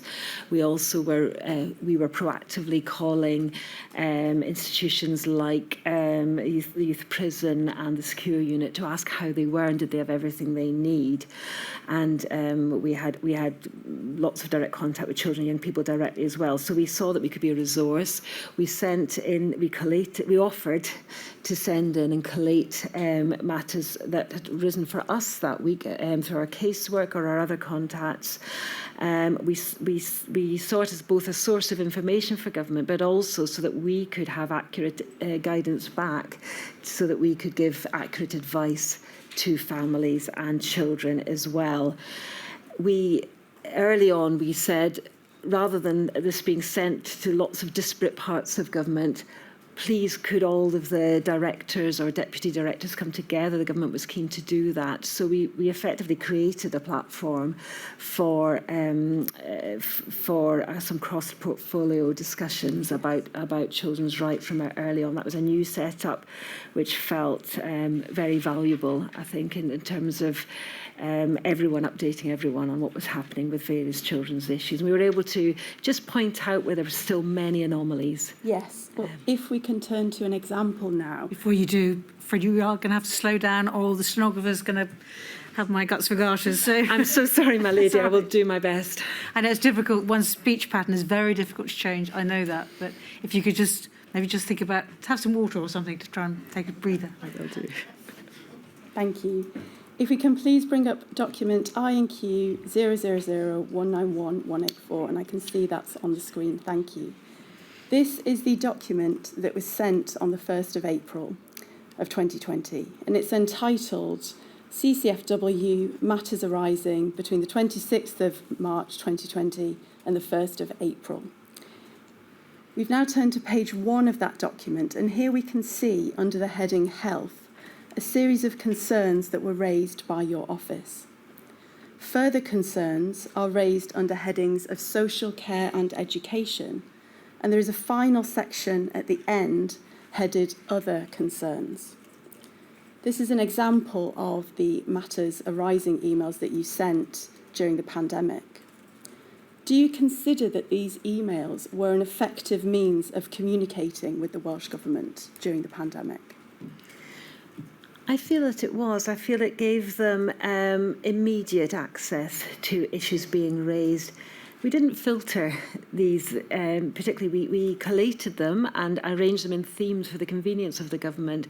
Some of the comments that were coming through to us were contradictory. You know, people saying this isn't working well, and other people saying it is working really well for us. But we wanted the government to get a real flavour of what was going on. So it felt effective because it went to all of the directors of the range of portfolios that were relevant for children straight away. Thank you, Professor. I'd now like to ask you about another means of communication, and that was through your participation in the Shadow Social Partnership Council. The inquiry understands that throughout the pandemic, the Council met more frequently and its membership was expanded to bring together partners from the trade unions, devolved employers, the private sector and the Welsh Commissioner. Can you please describe what the purpose was of the Shadow Social Partnership Council? The purpose was, I believe, for the First Minister, other ministers and very senior officials like the Chief Medical Officer to explain to leaders, those you have described in Wales, the latest evidence on COVID and what was happening on the ground, and the decisions that they were going to announce over the next, often it was the day before major decisions were made. It also gave all of those parties that were present an opportunity to raise matters, much as we had done, but in less detail in those weekly matters arising emails. So I felt it was important to be part of that meeting. I attended almost every one of those, and I always took the opportunity to raise a matter relating to children in those meetings. Thank you. Do you consider the Council to have been an effective means of communication during the pandemic? I think it was effective in terms of making sure that leaders across all sectors were hearing the same information at the same time. And it was very effective to be able to have that direct dialogue with the First Minister.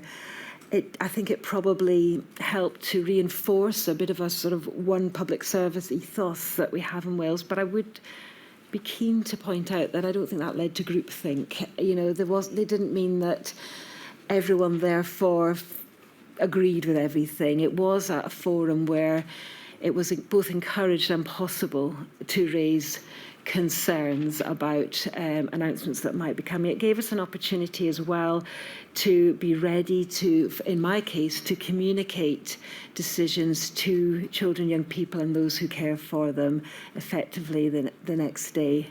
Thank you. I'd now like to move to ask you about one of the technical advisory group subgroups that related to children during the pandemic, and that is the children and education subgroup. This subgroup was part of the technical advisory group that provided advice to the Welsh Government. It first met on the 1st of May of 2020, and the purpose of this group was to give detailed consideration to the scientific and technical evidence regarding COVID-19 as it related to children and education settings. Were you aware of the work of this subgroup? I would say that I wasn't aware of it when it was set up. I don't recall being made aware of it when it was set up. As the pandemic progressed, on at least one occasion, perhaps more, my office was given access to some of their reports prior to shortly prior to publication. Sometimes, we would ask, why have you made this decision? When we were scrutinising decisions, what is the evidence for this? And we would be told it had come out of this group. Thank you. Dr. Heather Payne, the Senior Medical Officer for Women's and Children's Health within the Welsh Government, chaired the Children and Education subgroup. In her witness statement, she refers to the subgroup as being subject to the first order decision of reducing deaths, which she says in her evidence limited the effectiveness of the subgroup as it was not able to prioritise the well-being of children. Do you agree with her description regarding the priorities of the subgroup? It's difficult for me to comment on the priorities of that group because I had so little involvement in it. I do think that we saw some of what she was saying come out in some of the decisions to follow. Thank you. I'd now like to ask you some questions about the sources of information that your office drew upon when providing advice to the Welsh Government. And in particular, I want to ask about the surveys carried out by your office during the pandemic. Your office undertook 2 large-scale surveys of children and young people in Wales. One survey was carried out in May of 2020, and a follow-up survey was carried out in January of 2021. The May 2020 survey ran for 2 weeks from the 13th of May and has responses from over 23,700 children and young people aged between 3 and 18 years old. If we can please bring up document INQ 000191146. At page 5 of this document, we here have a summary of key findings from the May 2020 survey. If we can look at a few examples of these findings. Under the heading, Are Children Worried?, it is stated that 37% of children and young people stated that they were not worried about coronavirus on the day they completed the survey. If we can turn to page 6 of the document, under the heading, How confident do children feel about learning? 51% of the total selected said they felt confident or very confident at that stage. If we can now please turn to the survey carried out in January of 2021. The January 2021 survey ran for 9 days from the 12th of January 2021 and had responses from over 19,700 children and young people. We've now brought up document 191147. If we can turn to page 9 of this document, please. Under the section headed Feelings, at the 3rd paragraph of this section, there is a comparison of findings between the May 2020 survey and the January 2021 survey. The survey states there are some marked differences in reported feelings between the January 2021 respondents and the May 2020 respondents. In May 2020, 50% of those aged between 12 and 18 reported feeling happy most of the time. This reduced to 39% in January of 2021. Other findings show negative trends, including a jump in those reporting feeling worried most of the time, from 14% of respondents to 20%. Those aged between 7 and 11 responding in January also report more negative feelings on all indicators than the May 2020 respondents, but these differences were noted to be smaller. The inquiry will have regard to the detailed findings of each of the surveys your office carried out.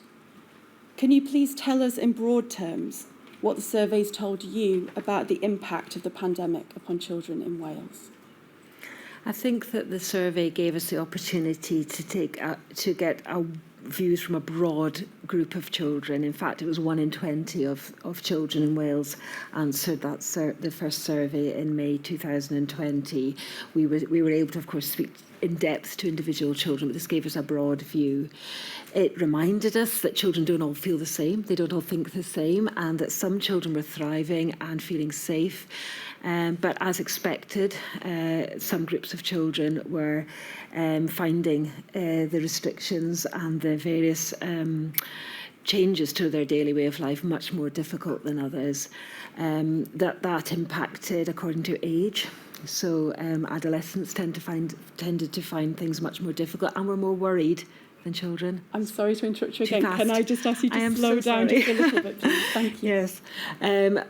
Adolescents tended to be more worried about their learning and finding the restrictions more difficult than younger children. And children from Black, Asian and minority ethnic communities and disabled children generally were finding life harder on almost all counts. We saw a jump of unhappiness and worry and concern about learning between the first lockdown and the second lockdown. I think there was a sense of novelty in the first lockdown for many children, especially those who do feel safe and comfortable at home, which is the majority of our children, thank goodness. But the second lockdown was hard for the whole population and really hard for children in particular. And for adolescents, they were getting near to another set of exams.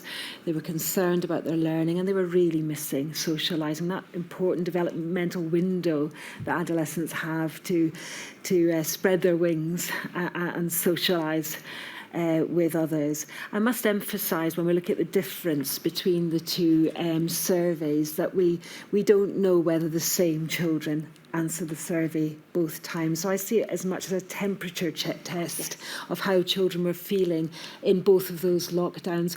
However, we had such a large survey response. I've got some confidence that they're a good representation on how children were feeling, and they were pretty representative in terms of demographic factors. And we worked hard to make sure that children who might not have easy access to answering a survey could do it. For example, children in custody, children in hospital, children looked after children in Roma communities were all helped by support workers to fill in the survey. Thank you, Professor. How did your office use the surveys that have been carried out when providing advice to the Welsh Government? We worked with the Welsh Government on this survey, which was very unusual for us, but we thought the government wanted to hear from children. We certainly knew we had to hear from children, and it felt not a good use of resources for us to run separate surveys, but we led and managed the survey.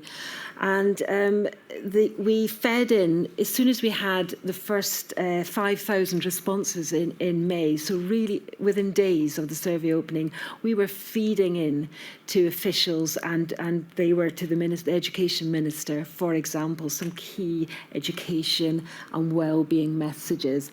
And we had it fed back to us by them that, the Minister was reading these as they came in. We made sure they had the results as early as possible. Indeed, we managed to publish the results within a couple of weeks of the survey closing. Sorry, thank you. Do you think the Welsh Government paid satisfactory attention to the findings of the surveys that your office had carried out? I think that there's not a simple answer to that. It's not a simple yes or no. There were certainly ways in which, we can document that they did because they said they did. And indeed, with our support, both the Education Minister, the First Minister and the Minister for Social Services all spoke directly to children, saying what they'd heard from these surveys in press conferences and videos. We know that, for example, one specific example is libraries being a priority for reopening because particularly children from Black, Asian and ethnic minority communities said that was a very important resource for them.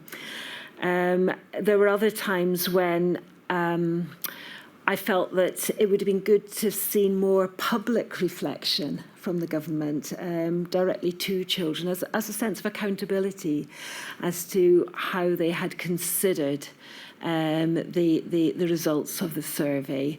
There were really striking responses in the 2021 survey, for example, on loneliness amongst 16 to 18-year-olds. I think that was quite a surprise to people who were thinking about it more for perhaps older people and disabled people. Thank you, Professor. I should be clear, the inquiry will have regard to Absolutely. the detailed findings in the report.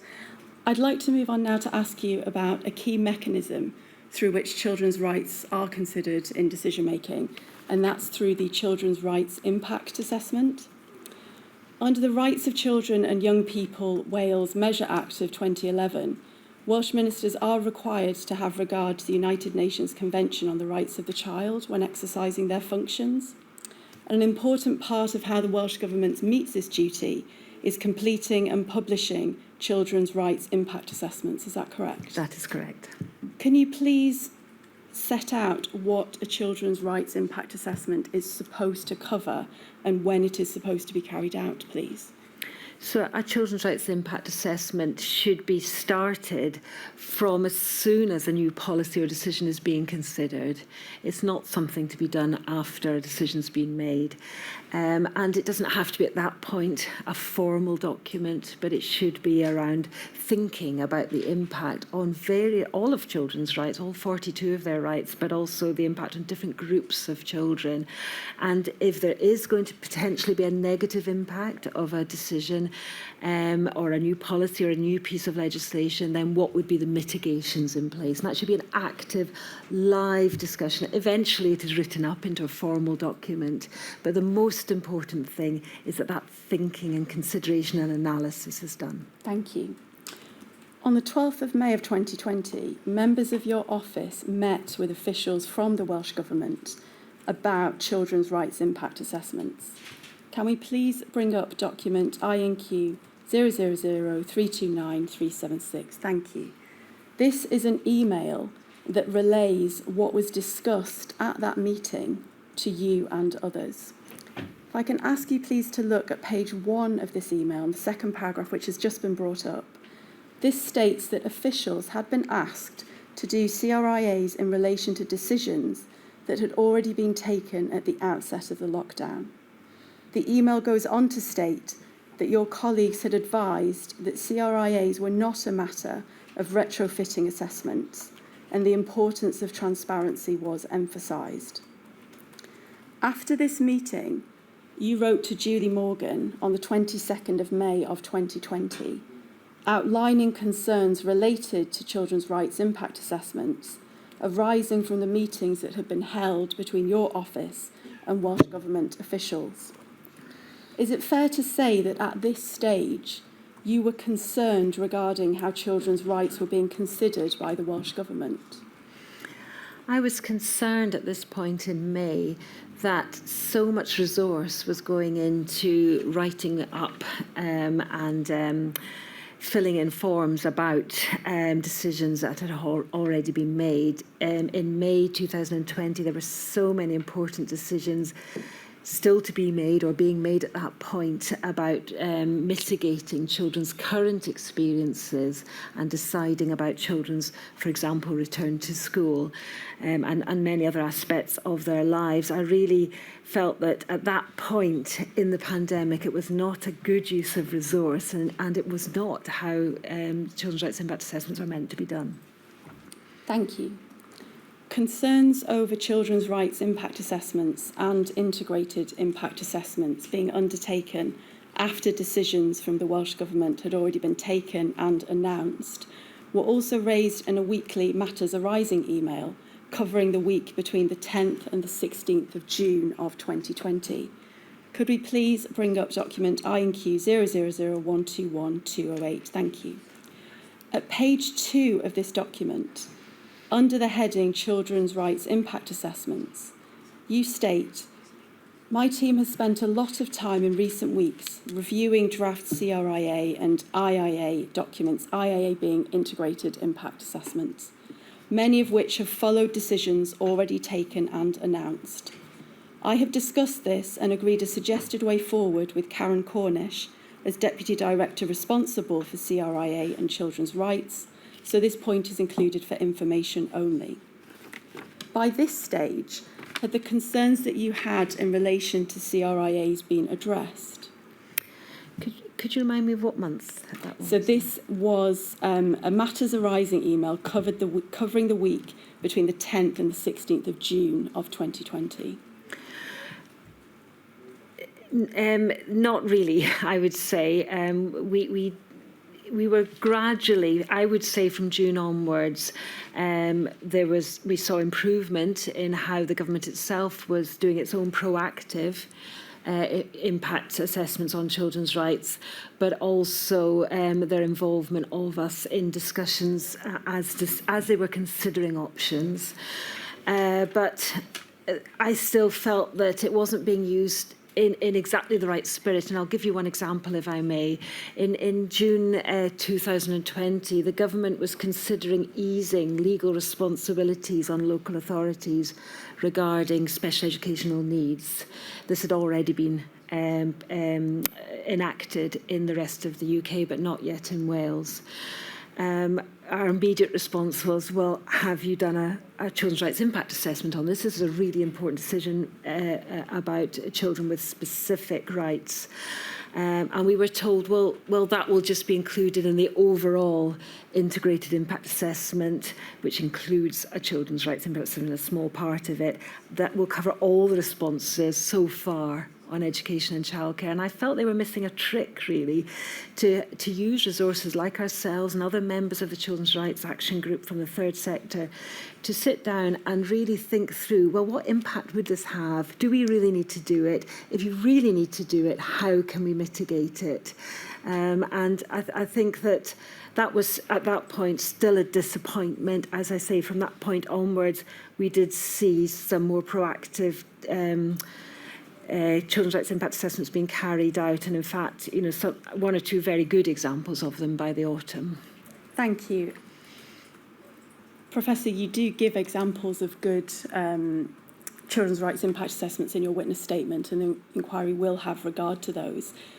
You also state in your witness statement that following the discussions in June of 2020, a set of overarching principles was introduced into the system for children's rights impact assessments later in 2020.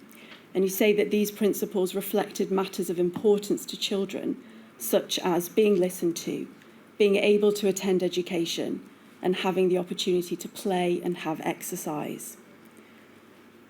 Did the adoption of these principles address concerns that you had held regarding the use of children's rights impact assessments to protect children's rights?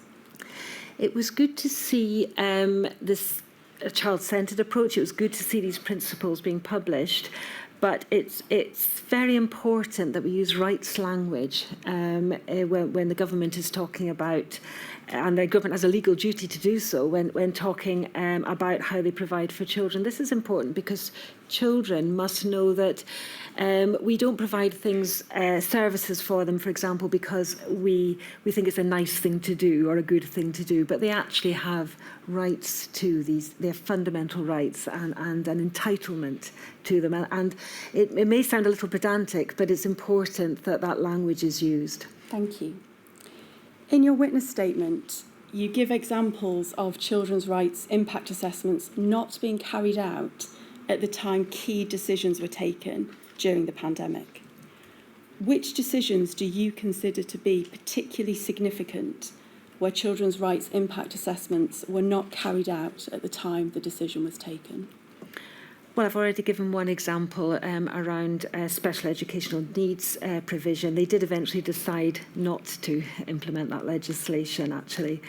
But the early decisions, in particular, the closure of schools and the early decisions to keep children at home with the rest of the population, it was very important that children's specific needs were considered. I made it so clear to government that it was about the thinking, not about the form filling. Do you consider that not carrying out children's rights impact assessments at the time decisions were made meant that children's best interests were not given adequate consideration? I think that we can see examples where children's specific needs as a specific population category didn't seem to be being seen separately from the whole population, and others where they were, and where I feel that it was because children's rights were being considered. May I give you an example of each? Yes, please do. Thank you. So decisions that appeared to be designed to address the negative impacts and to support children's rights, including not removing children's legal rights to social care, as well as additional learning needs provision, funding free school meals throughout the holidays, that was as well as in term time, that was an early decision by the Welsh Government, and a real emphasis on well-being as well as academic skills as they returned to school. But there were others that didn't feel that children's specific needs had been taken into account. Some quite vivid examples, really. Parks and play spaces, outdoor play spaces, were reopened to children after pubs had been opened in the summer of 2020. Pubs are obviously much more adult spaces than children's. The following summer, we were allowed to sit in pubs again and cafes without face coverings, with up to 6 people from different households, but children were expected to sit in the classroom in an ordered situation and in secondary schools and still wear face coverings. Well, they were still recommended. And perhaps for me, a really important example is that of how residential children's homes were treated. So many of the public health guidance for children's homes was exactly the same as those for older people, and obviously much more physically frail people. And we got very involved in the office because managers of children's homes contacted us about their concerns that children were being asked to isolate if there had been perhaps one case in a children's home for 28 days in the same way as they would be if they were old and very physically frail, and not being able to attend school, for example, in that time. They weren't being allowed to have contact with their families, a fundamental right, because their specific needs, as actually pretty healthy often, young people, were not being seen separately from the whole population. Thank you. Professor, do you think the use of children's rights impact assessments could be improved to better protect children's rights in the future? I think that certainly that there were ways, I think that the government could use the Children's Commissioner's Office better as a resource to consider decisions as they're being considered, and other children's rights experts as well. A very frequent ask for help we had from government during the pandemic was to review guidance that had been drafted for schools and for other settings. And we would give detailed comments back, often within hours, because it was always urgent, of course. I think that many of the comments we made could have been anticipated when they were before pen went to paper to write that guidance, and we made clear we were available. So I think that they could do a really good job of just doing that proactive thinking about children's rights, rather than thinking, right, we've made the decision, now let's consider how children's rights are impacted. Thank you, Professor. I'd now like to ask you about a particular example of a decision being made where the Children's Commissioner for Wales had involvement in the decisions taken by the Welsh Government. And the decision I would like to ask you about is the closure and reopening of schools and early childcare provision. We know that school closures were considered at an early stage of the pandemic. Were you consulted about the potential closure of schools prior to the first lockdown? No, I was not. Do you think you should have been consulted about this? I think we would have had a lot to add, and we would have been able to really help consider mitigations, which we did straight away that week. But we could have added a lot. We had internal discussions in early March with our policy team about what mitigations might be needed, how different groups would be affected if schools were closed, and I think government would have benefited from our knowledge and experience. Thank you. You state in your witness statement that the initial decision to close school buildings to most learners would not have been contested by your office, as you agreed that the public health emergency warranted such a decision. But you did challenge the government about the lack of a children's rights impact assessment in relation to this decision. To the extent that you've not already covered this in your answers, what do you think a children's rights impact assessment would have achieved at that stage of the pandemic? I think that the pandemic reminded the whole population that schools are much more than just providers of academic learning. You know, they feed our children, they sometimes wash their clothes, and they are a very important source of well-being and support. And I think we would have really helped the government to think about all of the needs that are met by schooling, and to think through how the sudden loss of those for the majority of children could have been mitigated. Thank you. In your statement, you refer to the announcement in June of 2020 in relation to schools reopening in the autumn term of that year. A draft impact assessment was published after that decision had been made, and you raised this with the Welsh Government through an email sent on the 4th of June of 2020, which we don't need to bring up. On the 6th of July of 2020, you wrote to Kirsty Williams, Minister for Education, asking for publication for plans relating to schools reopening in autumn of 2020. And you raised the need to allow school leaders to plan for their provision, and you raised the necessity of planning for different eventualities that may lead to children being unable to attend school. The Welsh Government produced a revised operation and learning guidance document for comment on the 7th of July of 2020. Did that document address the concerns that you had raised regarding to appropriate planning for different scenarios when schools reopened? We commented on so many versions of the guidance. It's hard for me to recall that exact one, but we did remain concerned throughout the summer that there wasn't enough contingency planning should there be another big upsurge in cases and a decision be made to close schools again, nor for children who may need to isolate, so not for the whole school to be closed, but what would happen in terms of their continued support and education, and for children that may be unable to return because of shielding, or who may lack confidence in returning and may need a lot of support to return to school, because although most children were very eager to return to school, some were very anxious. Thank you, Professor.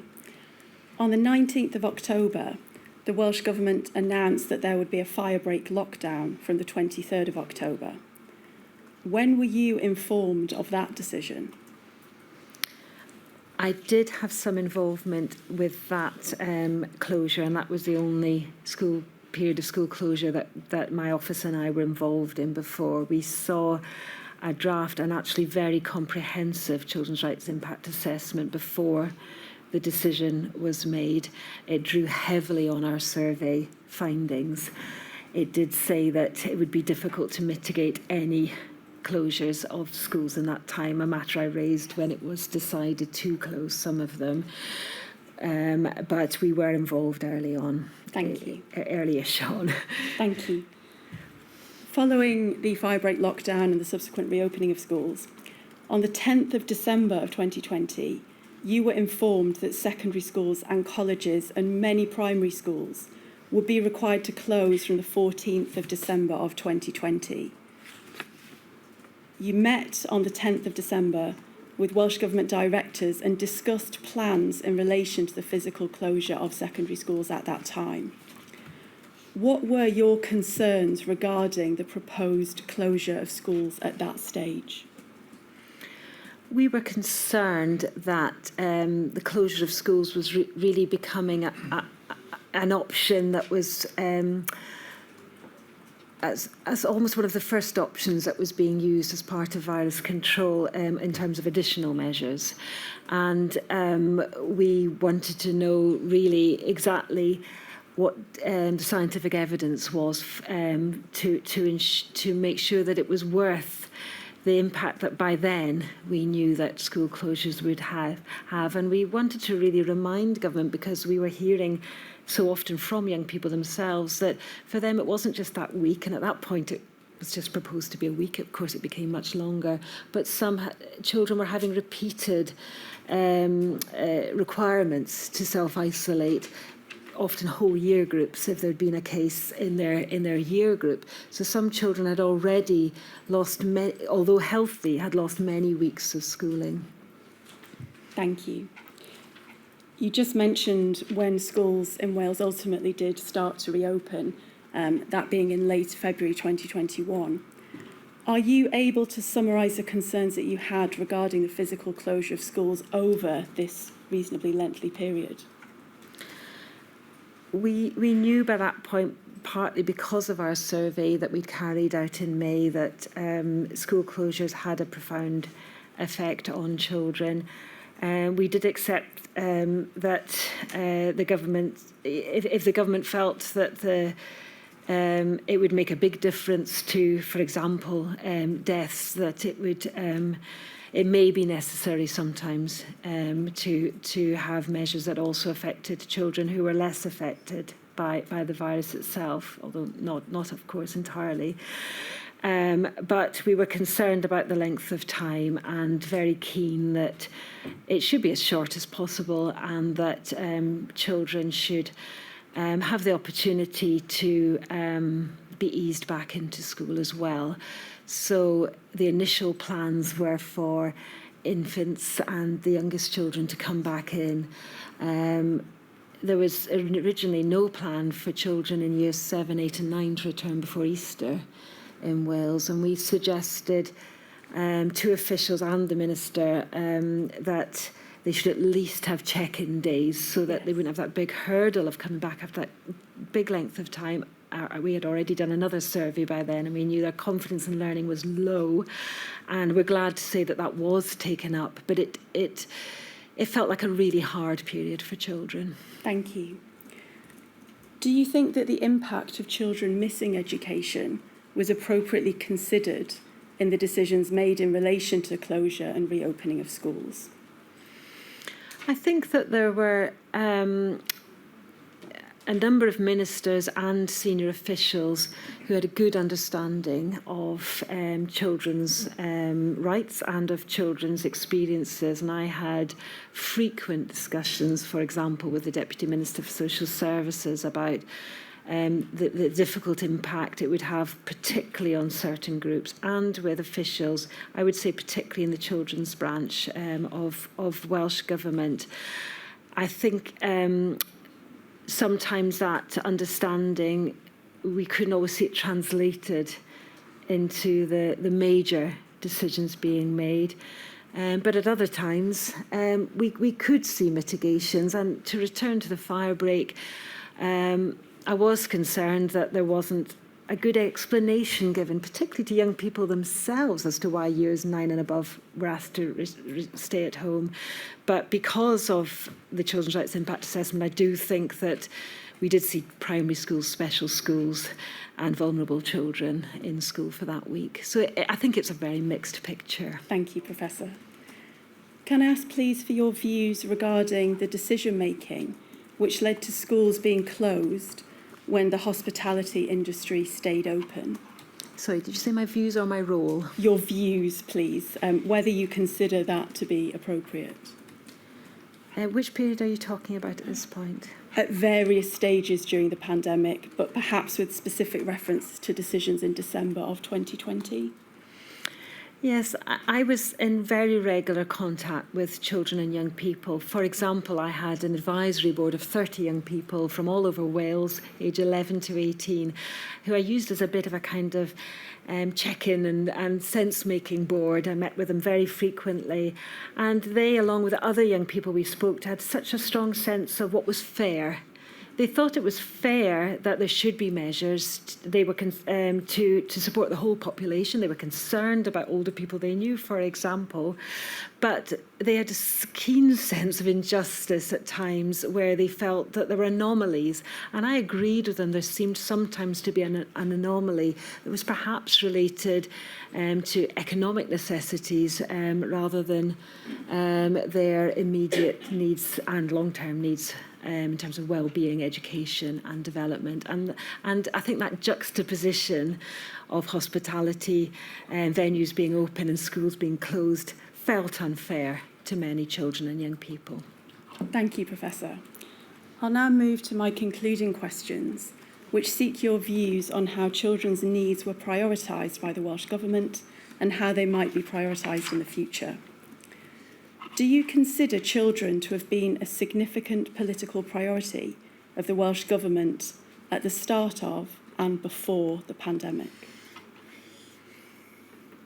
I think if we start with before, the only conversations that I am aware of, and you'll be able to put this, of course, to the government themselves, was thinking about the implications for exams earlier before the mid-March, for example.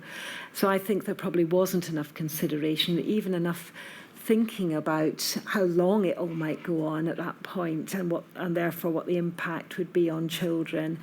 I think that as time went on, as I say, there were parts of government where there was a keen awareness in terms of their discussions with me. I don't think we always saw that coming out in all of the big decisions. Thank you. In her evidence to Module 2 of this inquiry, the Children's Commissioner for England, Anne Longfield, stated that the UK government did not give adequate regard or priority to children's best interests in the response to the pandemic, did not adequately heed advice or evidence on the impact of the pandemic on children's well-being in its decision-making, and did not provide adequate resources to mitigate the impact of the pandemic on children or to help them recover from its negative impact. She stated that this was especially true for disadvantaged children. To what extent do you agree with this in relation to Wales? I would say that would be too strong a statement to say for Wales. But having said that, I think, as was said a number of times yesterday in this inquiry, for me as Children's Commissioner in Wales, I don't see the UK government as the baseline. We have high expectations because it's in our law, and at that point it was only in the law, embedded in the law in Wales. It is now in Scotland as well, children's rights. So we have high expectations. So I would say it would be unfair to say that the government didn't pay regard to children's rights and particularly didn't consider disadvantaged groups. However, there was always more that they could have done, and I hope that I've managed to give you some examples of that. Thank you very much, Professor. Thank you. My lady, that concludes the questions that I wish to ask the Thank you. I think Commissioner. Ms Heaven's got one.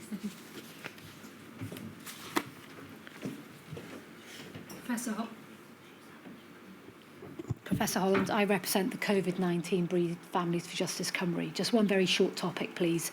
And it relates to the opening up of early years childcare provision in June 2020.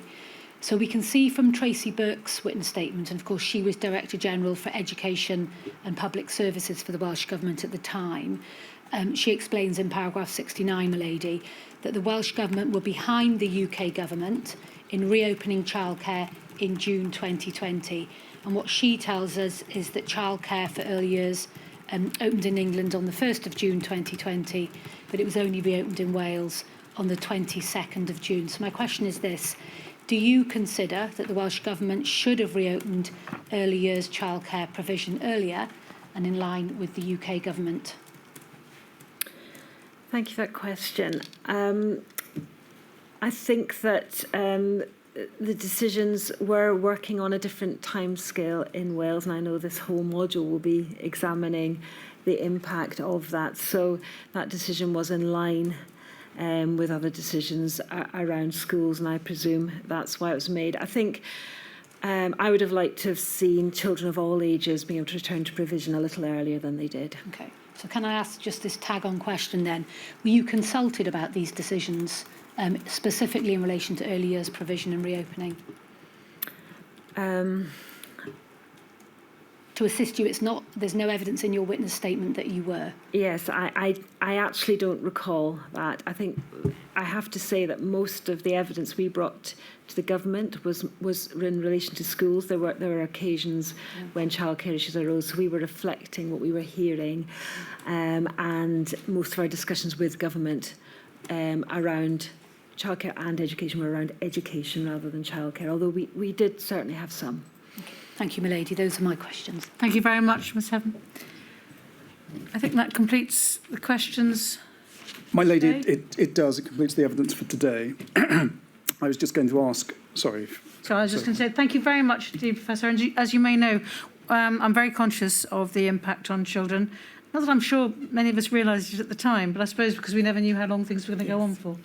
And we will be doing specific research. And so it may well be that I'll call on your expertise again, but thank you anyway for all that you've done. You're welcome. Thank you. My lady, just by way of housekeeping, can I ask for permission to publish all of the witness statements from the witnesses you've heard today, and also going forward the witnesses that you will also be hearing evidence from? Certainly, it'll be the default setting unless anyone indicates to the contrary. I'm grateful.